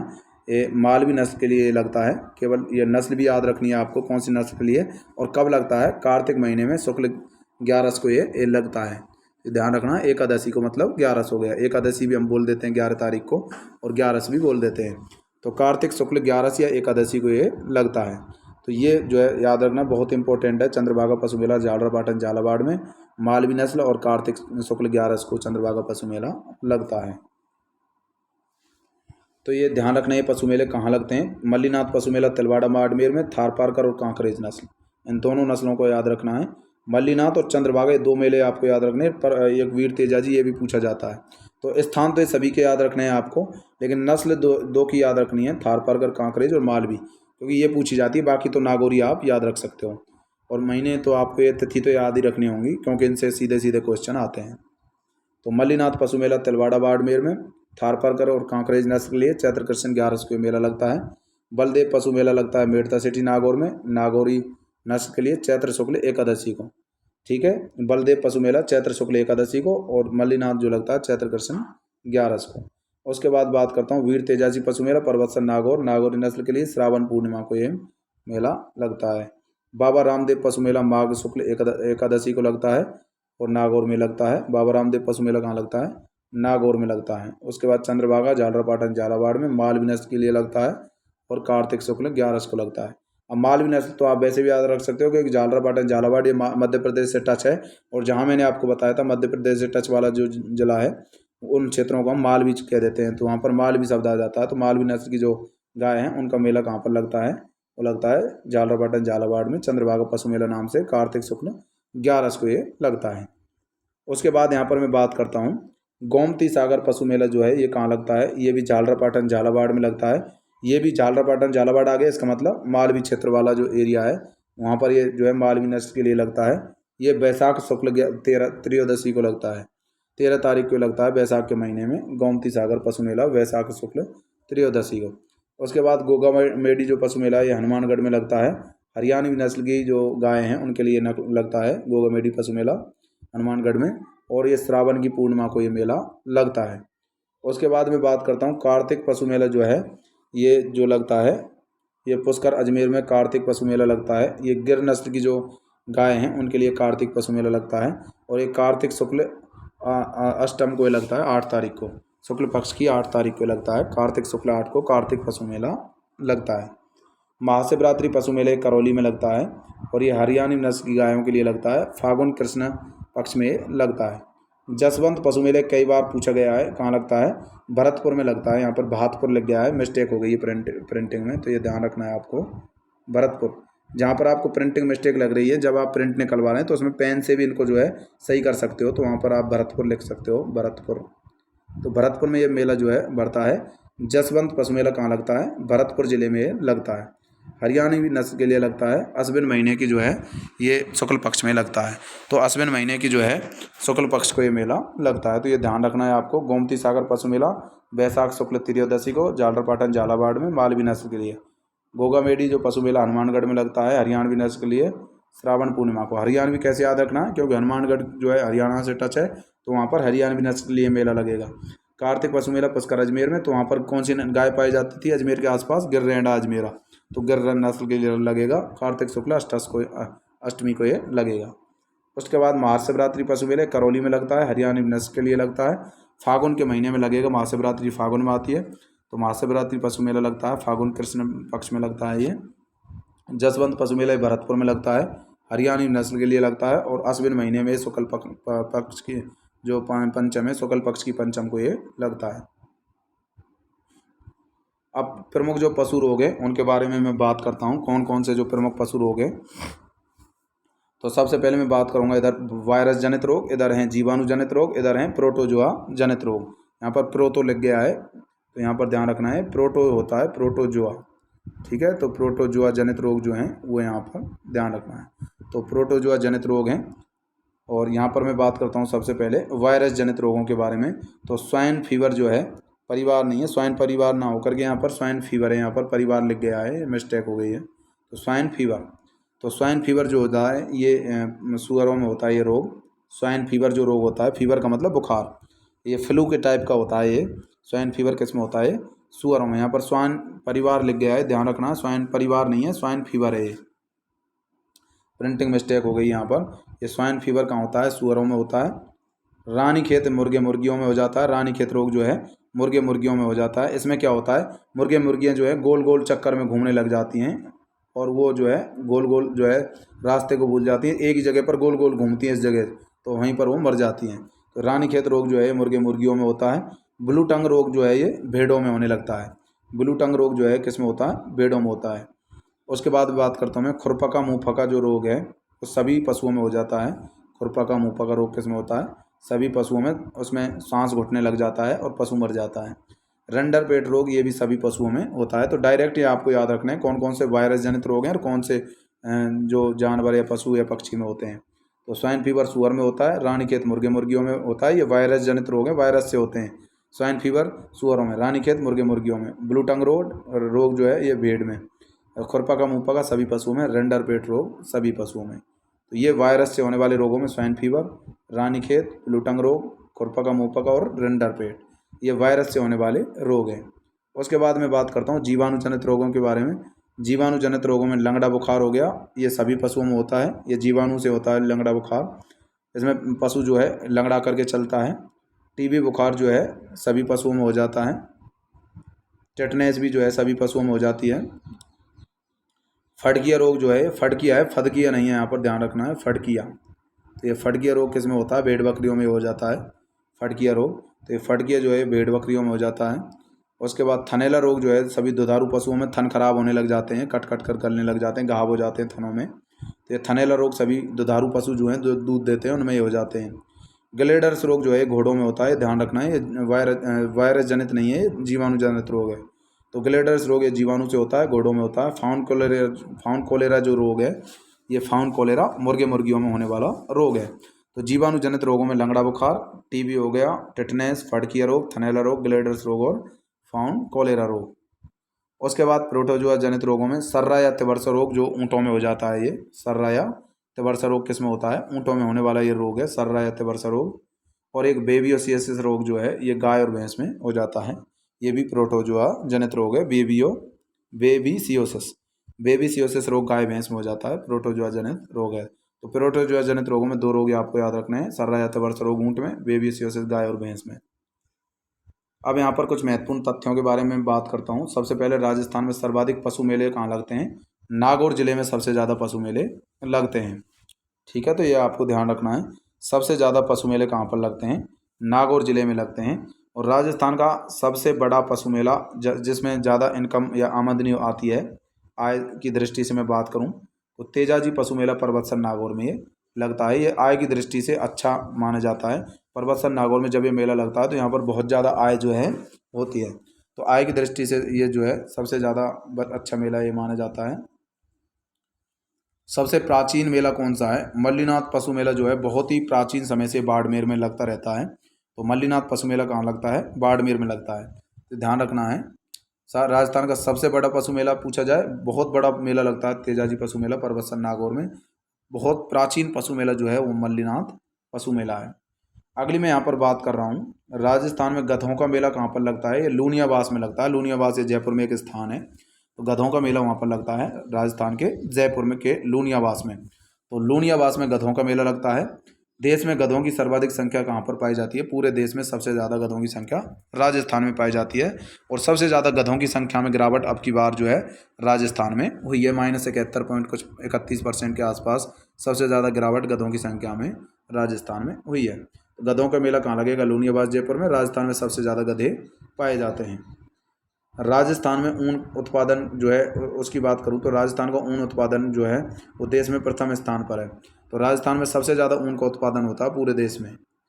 और यहाँ देश के कुल ऊन उत्पादन की बात करूँ तो कल नहीं है, यहाँ पर कुल ध्यान रखना है, आपको कुल कर लेना है।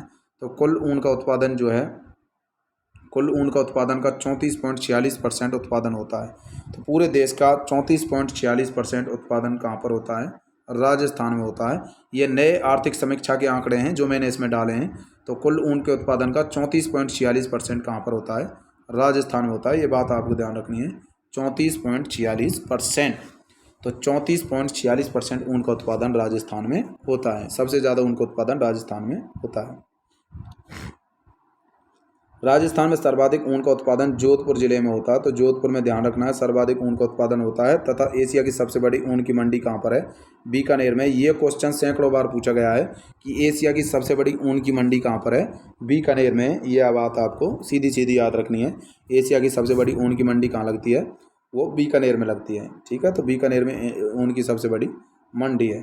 केंद्रीय ऊन विकास बोर्ड का मुख्यालय कहाँ पर है? जोधपुर में। केंद्रीय ऊन विकास बोर्ड का मुख्यालय कहाँ पर है? जोधपुर में है। तो सर्वाधिक ऊन का उत्पादन होता है जोधपुर में। ऊन की मंडी सबसे बड़ी बीकानेर में है। केंद्रीय विकास ऊन बोर्ड का मुख्यालय जोधपुर जिले में स्थित है। दूध उत्पादन की बात करूं मैं तो दूध उत्पादन की दृष्टि से राजस्थान का दूसरा स्थान है। पूरे देश में ऊन उत्पादन में राजस्थान का दूध के उत्पादन में राजस्थान का दूसरा स्थान है। पहला स्थान उत्तर प्रदेश का है। तो यूपी जो है सबसे ज़्यादा दूध का उत्पादन करता है। दूसरे स्थान पर राजस्थान में दूध का उत्पादन होता है। और राजस्थान की बात करूँ तो राजस्थान में दूध का जो उत्पादन होता है, पूरे देश के कुल दूध उत्पादन का 12.72% दूध का उत्पादन कहाँ पर होता है? वो राजस्थान में। 12.72% कुल दूध का उत्पादन राजस्थान में होता है। तो 12.72% दूध का उत्पादन कहाँ पर होता है? राजस्थान में होता है। ये नए आंकड़े हैं, आपको ध्यान रखने हैं। आर्थिक समीक्षा में सीधा सीधा लिखा हुआ है कि राजस्थान का दूध के उत्पादन में दूसरा स्थान है। पूछे जा सकते हैं सीधे सीधे क्वेश्चन आपसे। ये क्वेश्चन हर कोई नहीं कर पाएगा इनको। तो राजस्थान में सर्वाधिक दूध का उत्पादन कहाँ पर होता है? जयपुर में। दूसरे स्थान पर कौन सा जिला है? अलवर जिला। तो दूध के उत्पादन में जयपुर पहले स्थान पर है और अलवर जिला दूसरे स्थान पर है। 2019-20 में 26,572 टन जो है 26,572 टन दूध का उत्पादन हुआ था। तथा 2020-21 की बात करूँ तो 2021 में जो है 30,723 टन दूध का उत्पादन हुआ है। तो आपसे वो कौन सा क्वेश्चन पूछेगा? ये तो पुराने वाला आंकड़ा था। 2019-20 में दूध का उत्पादन तो हुआ था 26,572, जबकि 2020-21 में जो दूध का उत्पादन हुआ है वो 30,723 टन हुआ है। ठीक है, 30,723 ये पूछा जाएगा आपसे। 30,723 टन दूध का उत्पादन राजस्थान में जो है 2020-21 में हुआ है। अब देखिए जो 2022 में जो उत्पादन होगा 21-22 में, उसका आंकड़ा अगली बार आएगा, 22-23 में आएगा। ठीक है, तो ये आपको ध्यान रखना है। 2020-21 में जो दूध का उत्पादन हुआ वो कितना हुआ? 30,700 यहाँ पर 23। 2019-20 में हुआ था 26,572 टन, लेकिन अब बढ़ करके कितना हो गया? 2020-21 में दूध का उत्पादन ज़्यादा हो गया, इसका मतलब 30,723 टन यहाँ पर हो गया। 26,572 2019-20 में था, अब हो गया 30,723 टन। ये आंकड़ा याद रखना है। ये क्वेश्चन जो है बहुत ज़्यादा इंपॉर्टेंट है, पूछा जा सकता है। उसके बाद में यहाँ पर बात करता हूँ, राजस्थान का प्रथम कैशलेस मिल्क प्लांट कहाँ पर है? जयपुर में है कैशलेस मिल्क प्लांट। ठीक है, तो ये आपको ध्यान रखना है। तो राजस्थान का प्रथम कैशलेस मिल्क प्लांट, मतलब यहाँ पर जो है कैश पैसे देने की आवश्यकता नहीं है, ऑनलाइन भी आप कर सकते हो। तो राजस्थान का प्रथम कैशलेस मिल्क प्लांट कहाँ पर है? जयपुर में है। यहाँ पर कैश में पैसे नहीं लिए जाते हैं, यहाँ पर ऑनलाइन करवाया जाता है। 1 फरवरी 2019 से दूध उत्पादकों के लिए जो है मुख्यमंत्री दुग्ध उत्पादक संचलन योजना प्रारंभ की गई थी 1 फरवरी 2019 से, जिसके अंतर्गत सहकारी संघ में दूध बेचने पर 2 रुपये प्रति लीटर की दर से बोनस दिया जाएगा। मतलब कोई भी व्यक्ति जो सहकारी संघ में, जिसमें राजस्थान सरकार का भी जो है हिस्सा होता है, सहकारी का मतलब जिसमें जो राजस्थान सरकार है उसके साथ साथ एक निजी व्यक्ति और राजस्थान सरकार दोनों का सहयोग होता है, उसको बोलते हैं हम सहकारी क्षेत्र। तो सहकारी जो क्षेत्र होता है उसमें यदि कोई दूध बेचेगा तो उसको 2 रुपये प्रति लीटर ज़्यादा उसका महंगा दूध लिया जाएगा, 2 रुपये प्रति लीटर उसका ज़्यादा महंगा खरीदा जाएगा। ठीक है, तो ये आपको ध्यान रखना है। तो सहकारी संघ में यदि आप दूध बेचोगे तो 2 रुपये प्रति लीटर आपका, हर लीटर पर 2 रुपये आपको फालतू दिए जाएंगे। तो ये योजना कब चलाई गई? 1 फरवरी 2019 से ये चल रही है। दूध उत्पादकों के लिए इसमें बहुत ज़्यादा फायदा हो रहा है, 1 लीटर पर 2 रुपये फालतू मिल रहे हैं। तो यहाँ पर जब ज़्यादा दूध बेचेंगे तो 2 रुपये हर लीटर के हिसाब से आप लगा लीजिए, ज़्यादा बैठेंगे। तो इस योजना का नाम है मुख्यमंत्री दुग्ध उत्पादक संचलन योजना। मुख्यमंत्री दुग्ध उत्पादक संचलन योजना 1 फरवरी 2019। मुख्यमंत्री दुग्ध उत्पादक संचलन योजना, ये आर्थिक समीक्षा में सीधा सीधा ये दिया गया है, जो कि मैंने आपको सीधा यहाँ पर लिख दिया है। 2 रुपये प्रति लीटर का यहाँ पर आपको फायदा मिलेगा। राजस्थान का एकमात्र दुग्ध विज्ञान का जो महाविद्यालय है वो कहाँ पर है? उदयपुर जिले में है दुग्ध विज्ञान महाविद्यालय। जो दूध से रिलेटेड जो महाविद्यालय है वो कहाँ पर है? उदयपुर में है, जो कि महाराणा प्रताप कृषि व तकनीकी विश्वविद्यालय के अधीन स्थापित है। तो ये किसके अंडर में आता है? महाराणा प्रताप कृषि विश्वविद्यालय, और महाराणा प्रताप जो कृषि और तकनीकी जो विश्वविद्यालय है उसके अंडर में ये विश्वविद्यालय आता है। तो दुग्ध विज्ञान जो महाविद्यालय उदयपुर में जो है वो महाराणा प्रताप कृषि व तकनीकी विश्वविद्यालय के अधीन आता है। तो ये पूछा जा सकता है कि एकमात्र राजस्थान में दुग्ध विज्ञान महाविद्यालय कौन से जिले में है? उदयपुर जिले में है। दुग्ध विज्ञान महाविद्यालय कहाँ पर है? उदयपुर में। तो राजस्थान का एकमात्र दुग्ध विज्ञान महाविद्यालय कहाँ पर है? उदयपुर जिले में है। अगली मैं बात करता हूँ मुख्यमंत्री दुग्ध उत्पादक संबलन योजना। 1 फरवरी 2019 को ये जारी की गई। इससे दुग्ध उत्पादकों को 2 रुपये प्रति लीटर की दर से अनुदान राशि स्वीकृत की जा चुकी है। तो ये मैंने दोबारा यहाँ पर लिख दिया है। इसमें भी जो है 2 रुपये प्रति लीटर की दर से अनुदान दिया जाता है। तो यहाँ पर जो है इसको मुख्यमंत्री दुग्ध उत्पादक संबलन योजना भी इसको हम कह देते हैं, या फिर मुख्यमंत्री दुग्ध उत्पादक संचलन योजना के नाम से भी इसको हम जानते हैं। तो ये भी आपको ध्यान रखना है, 1 फरवरी 2019। अगली मैं यहाँ पर बात करता हूँ काजरी के वैज्ञानिक मोहम्मद सरफुद्दीन ने जो है आइबोमिक्स नाम से, आइसोबोमिक्स नहीं है यहाँ पर, ध्यान रखना है, आइबोमिक्स है, आइबोमिक्स। ये क्वेश्चन पूछा गया है एक बार, यहाँ पर से को हटा देना है। ये आइबोमिक्स है। तो आइबोमिक्स नामक एक केमिकल तैयार किया था, एक रसायन तैयार किया था किसने? एक काजरी का एक वैज्ञानिक था। काजरी एक संस्थान है, जोधपुर में स्थित है, और इसके वैज्ञानिक थे मोहम्मद सरफुद्दीन। उसने आइबोमिक्स नाम का एक केमिकल तैयार किया। इस आइबोमिक्स नाम के इस मिश्रण ने क्या किया? इस मिश्रण को जब भेड़ और बकरियों को पिलाया गया तो पिलाने के बाद जो है यहाँ पर ऊन और दूध की मात्रा में जो है बहुत ज़्यादा जो है बढ़ोतरी हुई। जब इसको भेड़ और बकरियों को दिया गया तो ऊन ज़्यादा आने लग गई भेड़ों के शरीर पर, और दूध भी ज़्यादा देने लग गई भेड़ और बकरियाँ दोनों। ठीक है, तो बहुत ज़्यादा वृद्धि हुई, आश्चर्यजनक वृद्धि हुई।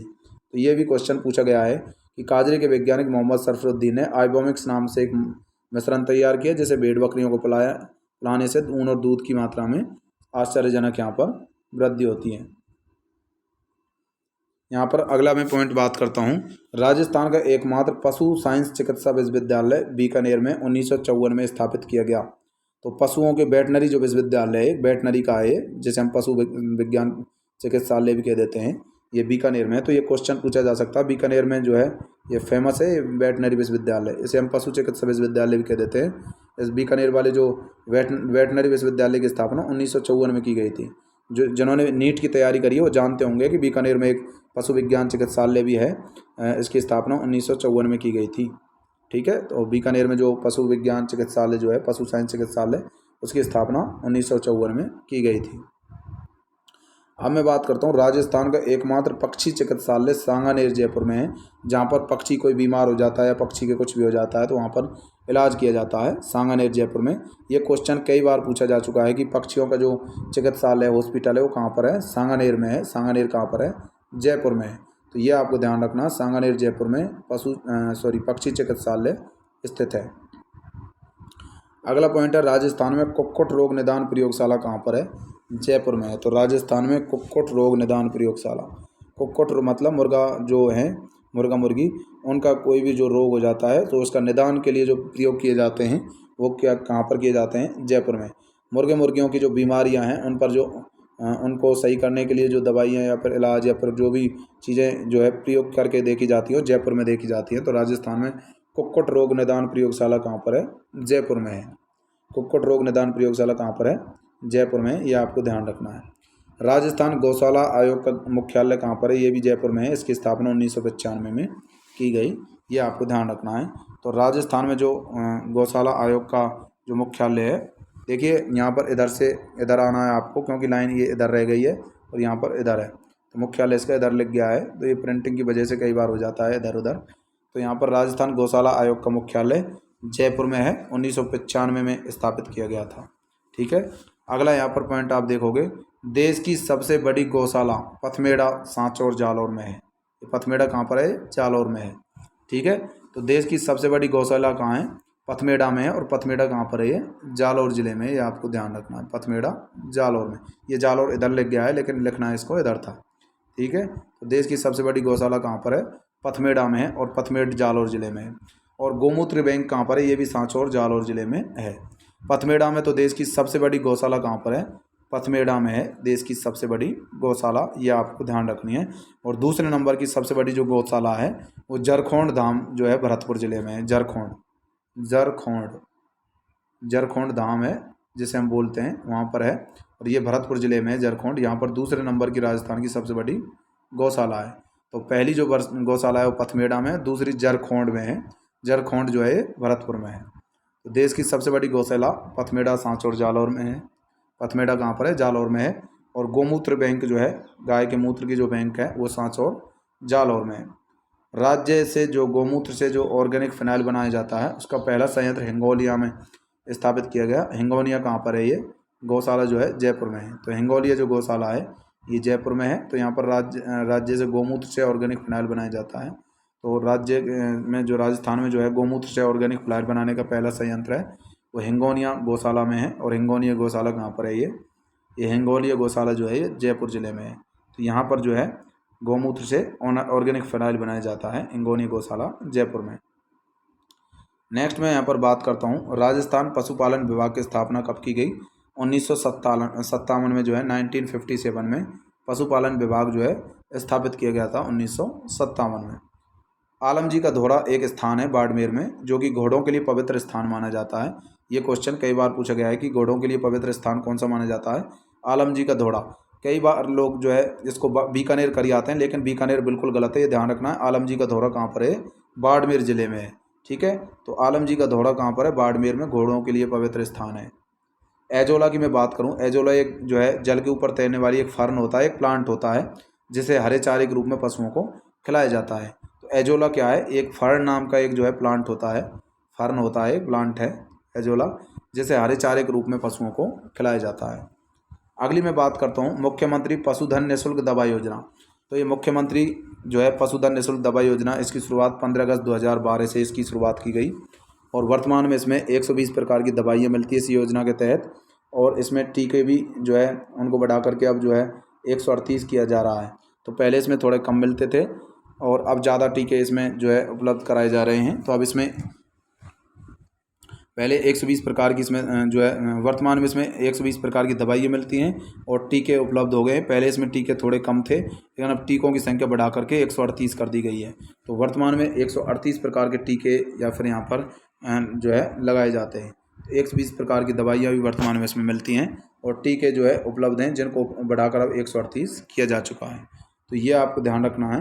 यहाँ पर कई प्रकार की दवाइयाँ मिलती हैं, सर्जाइकल दवाई वगैरह सब प्रकार की दवाइयाँ यहाँ पर मिलती हैं। 120 प्रकार की दवाइयाँ इस योजना के तहत जो है फ्री में दी जाती हैं। ठीक है। तो मुख्यमंत्री पशुधन निःशुल्क दवा योजना ये स्टार्ट की गई थी, 15 अगस्त के दिन की गई थी स्टार्ट 2012 से। ये क्वेश्चन कई बार पूछा गया है, ये डेट आपको याद रखनी है, ये योजना पूछी जा सकती है। ये कब शुरू की गई? मुख्यमंत्री पशुधन निःशुल्क दवा योजना, इसकी शुरुआत 15 अगस्त 2012 को की गई थी। और वर्तमान में इसे हम वर्तमान में इसमें जो है 120 प्रकार की दवाइयाँ जो है यहाँ पर मिल रही हैं और टीके भी उपलब्ध हो रहे हैं, जिनको बढ़ाकर अब 138 किया गया है। तो ये भी संख्या पूछी जा सकती है। कितने टीके वो कर दिए गए हैं अब 138। ये आर्थिक समीक्षा में सीधा सीधा दिया गया है कि कितने प्रकार के टीके कर दिए गए हैं। 138 प्रकार के टीके, 120 प्रकार की दवाइयाँ वर्तमान में इस योजना के तहत जो है पशुओं को दी जा रही हैं। ठीक है, तो 138 प्रकार के यहाँ पर टीके लगाए जा रहे हैं पशुओं में। पहले टीके 125 के आसपास थे शायद, लेकिन अब बढ़ा करके 138 कर दिया गया है। तो ये आंकड़े आपको ध्यान रखने हैं, ये पूछे जा सकते हैं। एक गोपाल योजना भी आती है। ये गोपाल योजना का मुख्य उद्देश्य होता है शिक्षित जो युवाएं होते हैं, एजुकेटेड जो युवा होते हैं, पर्सन्स होते हैं, उनको गोपालन की शिक्षा देना। मतलब गायों का पालन कैसे करना है, गायों को किस प्रकार से चराना है, क्या उनको आहार दिया जाना चाहिए। यह योजना दक्षिण पूर्वी राजस्थान वाले जो ज़िले हैं, हाड़ौती वाले एरिया वाले क्षेत्रों में जो है गोपाल योजना चलाई जा रही है। इस योजना की शुरुआत 2 अक्टूबर 1990 से की गई थी। तो बहुत पुरानी योजना है गोपाल योजना। गोपाल का मतलब जो गायों का पालन करें उनको गोपाल कहते हैं। तो गायों के पालन के लिए इस योजना चलाई गई थी, इसलिए इसको गोपाल योजना हम कह देते हैं। 2 अक्टूबर 1990 से इसको स्टार्ट किया गया था। तो बहुत पुरानी योजना है। उसके बाद अगली योजना आती है कामधेनु योजना। इस योजना का मुख्य उद्देश्य गौशालाओं को उन्नत नस्ल के दुधारू पशुओं के प्रजनन केंद्र के रूप में स्थापित करना। मतलब गौशालाएँ जो हैं वहाँ पर उन्नत नस्ल के दुधारू पशुओं को रखा जाए। मतलब जो उन्नत नस्ल की, अच्छी नस्ल की जो गाय हैं, जो अच्छा दूध देती हैं, उनका प्रजनन कराने के लिए उन गायों को वहाँ पर रखा जाए। जिस वजह से जो है ये योजना चलाई गई, कामधेनु योजना। 1997-98 से कामधेनु योजना चलाई जा रही है। 1997-98 से डेट आपसे पूछी जा सकती है। अब एक इम्पोर्टेंट योजना आती है जो कि कई बार क्वेश्चन इसका आते जाता रहता है, एबिका कवच योजना। एबिका कवच योजना जो है ये जून 2017-18 में स्टार्ट की गई थी। जून के महीने में 2017-18 में एबिका कवच योजना चलाई गई। और इस योजना के तहत SC ST और BPL जो किसान होते हैं, BPL का मतलब जो गरीबी रेखा से नीचे होते हैं, ठीक है, तो BPL किसान के द्वारा भेड़ों का बीमा करवाने पर, यदि कोई भेड़ का बीमा करवाएगा तो उसको जो है उसकी प्रीमियम राशि का 80% सरकार द्वारा वहन किया जाएगा। और इसको 2004 से ये योजना प्रारंभ की गई थी। और 2004 से तो इसको प्रारंभ किया गया, बाद में इसको कुछ समय बाद जो है बंद भी कर दिया गया था। दोबारा जो है जून 2017-18 में इस योजना को पुनः प्रारंभ किया गया था।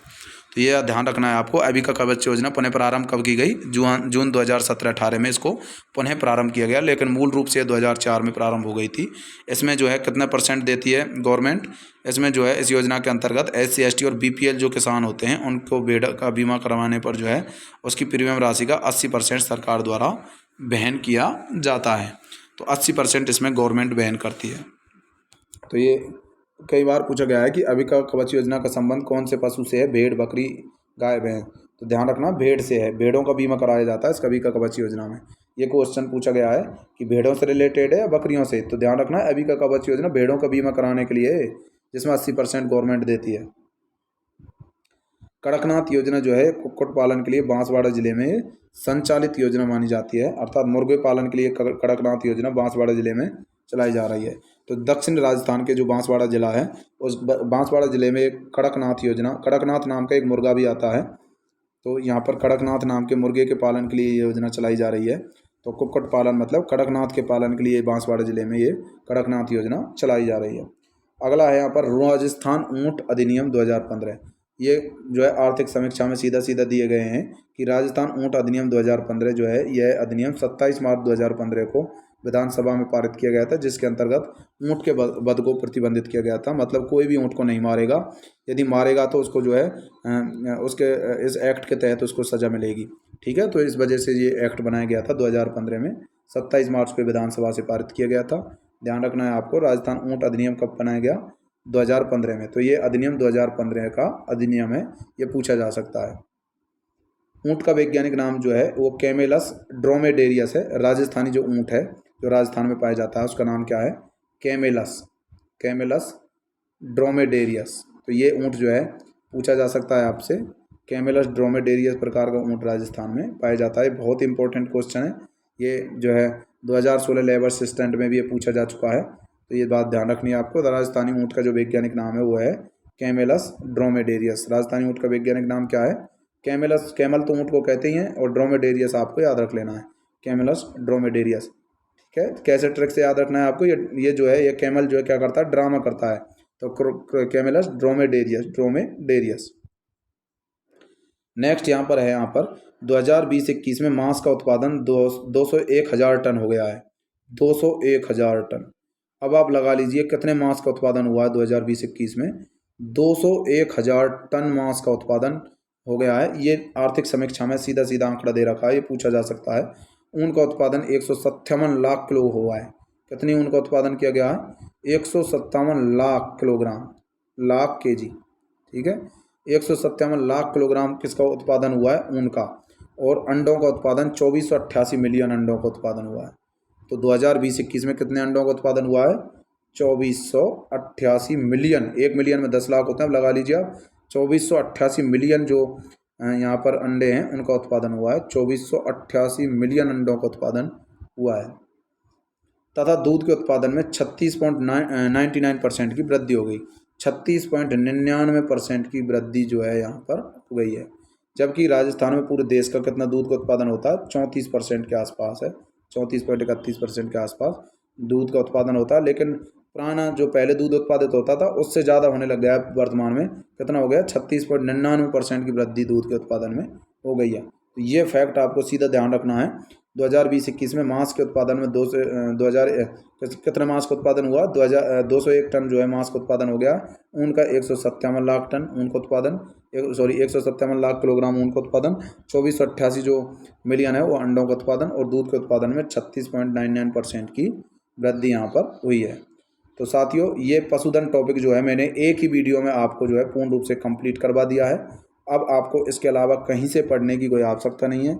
PDF मैंने जो है अपने ऐप में डाल दिया है। जिन्होंने कोर्स ले रखा है उनके लिए ऐप में मैंने इसको डाल दिया है।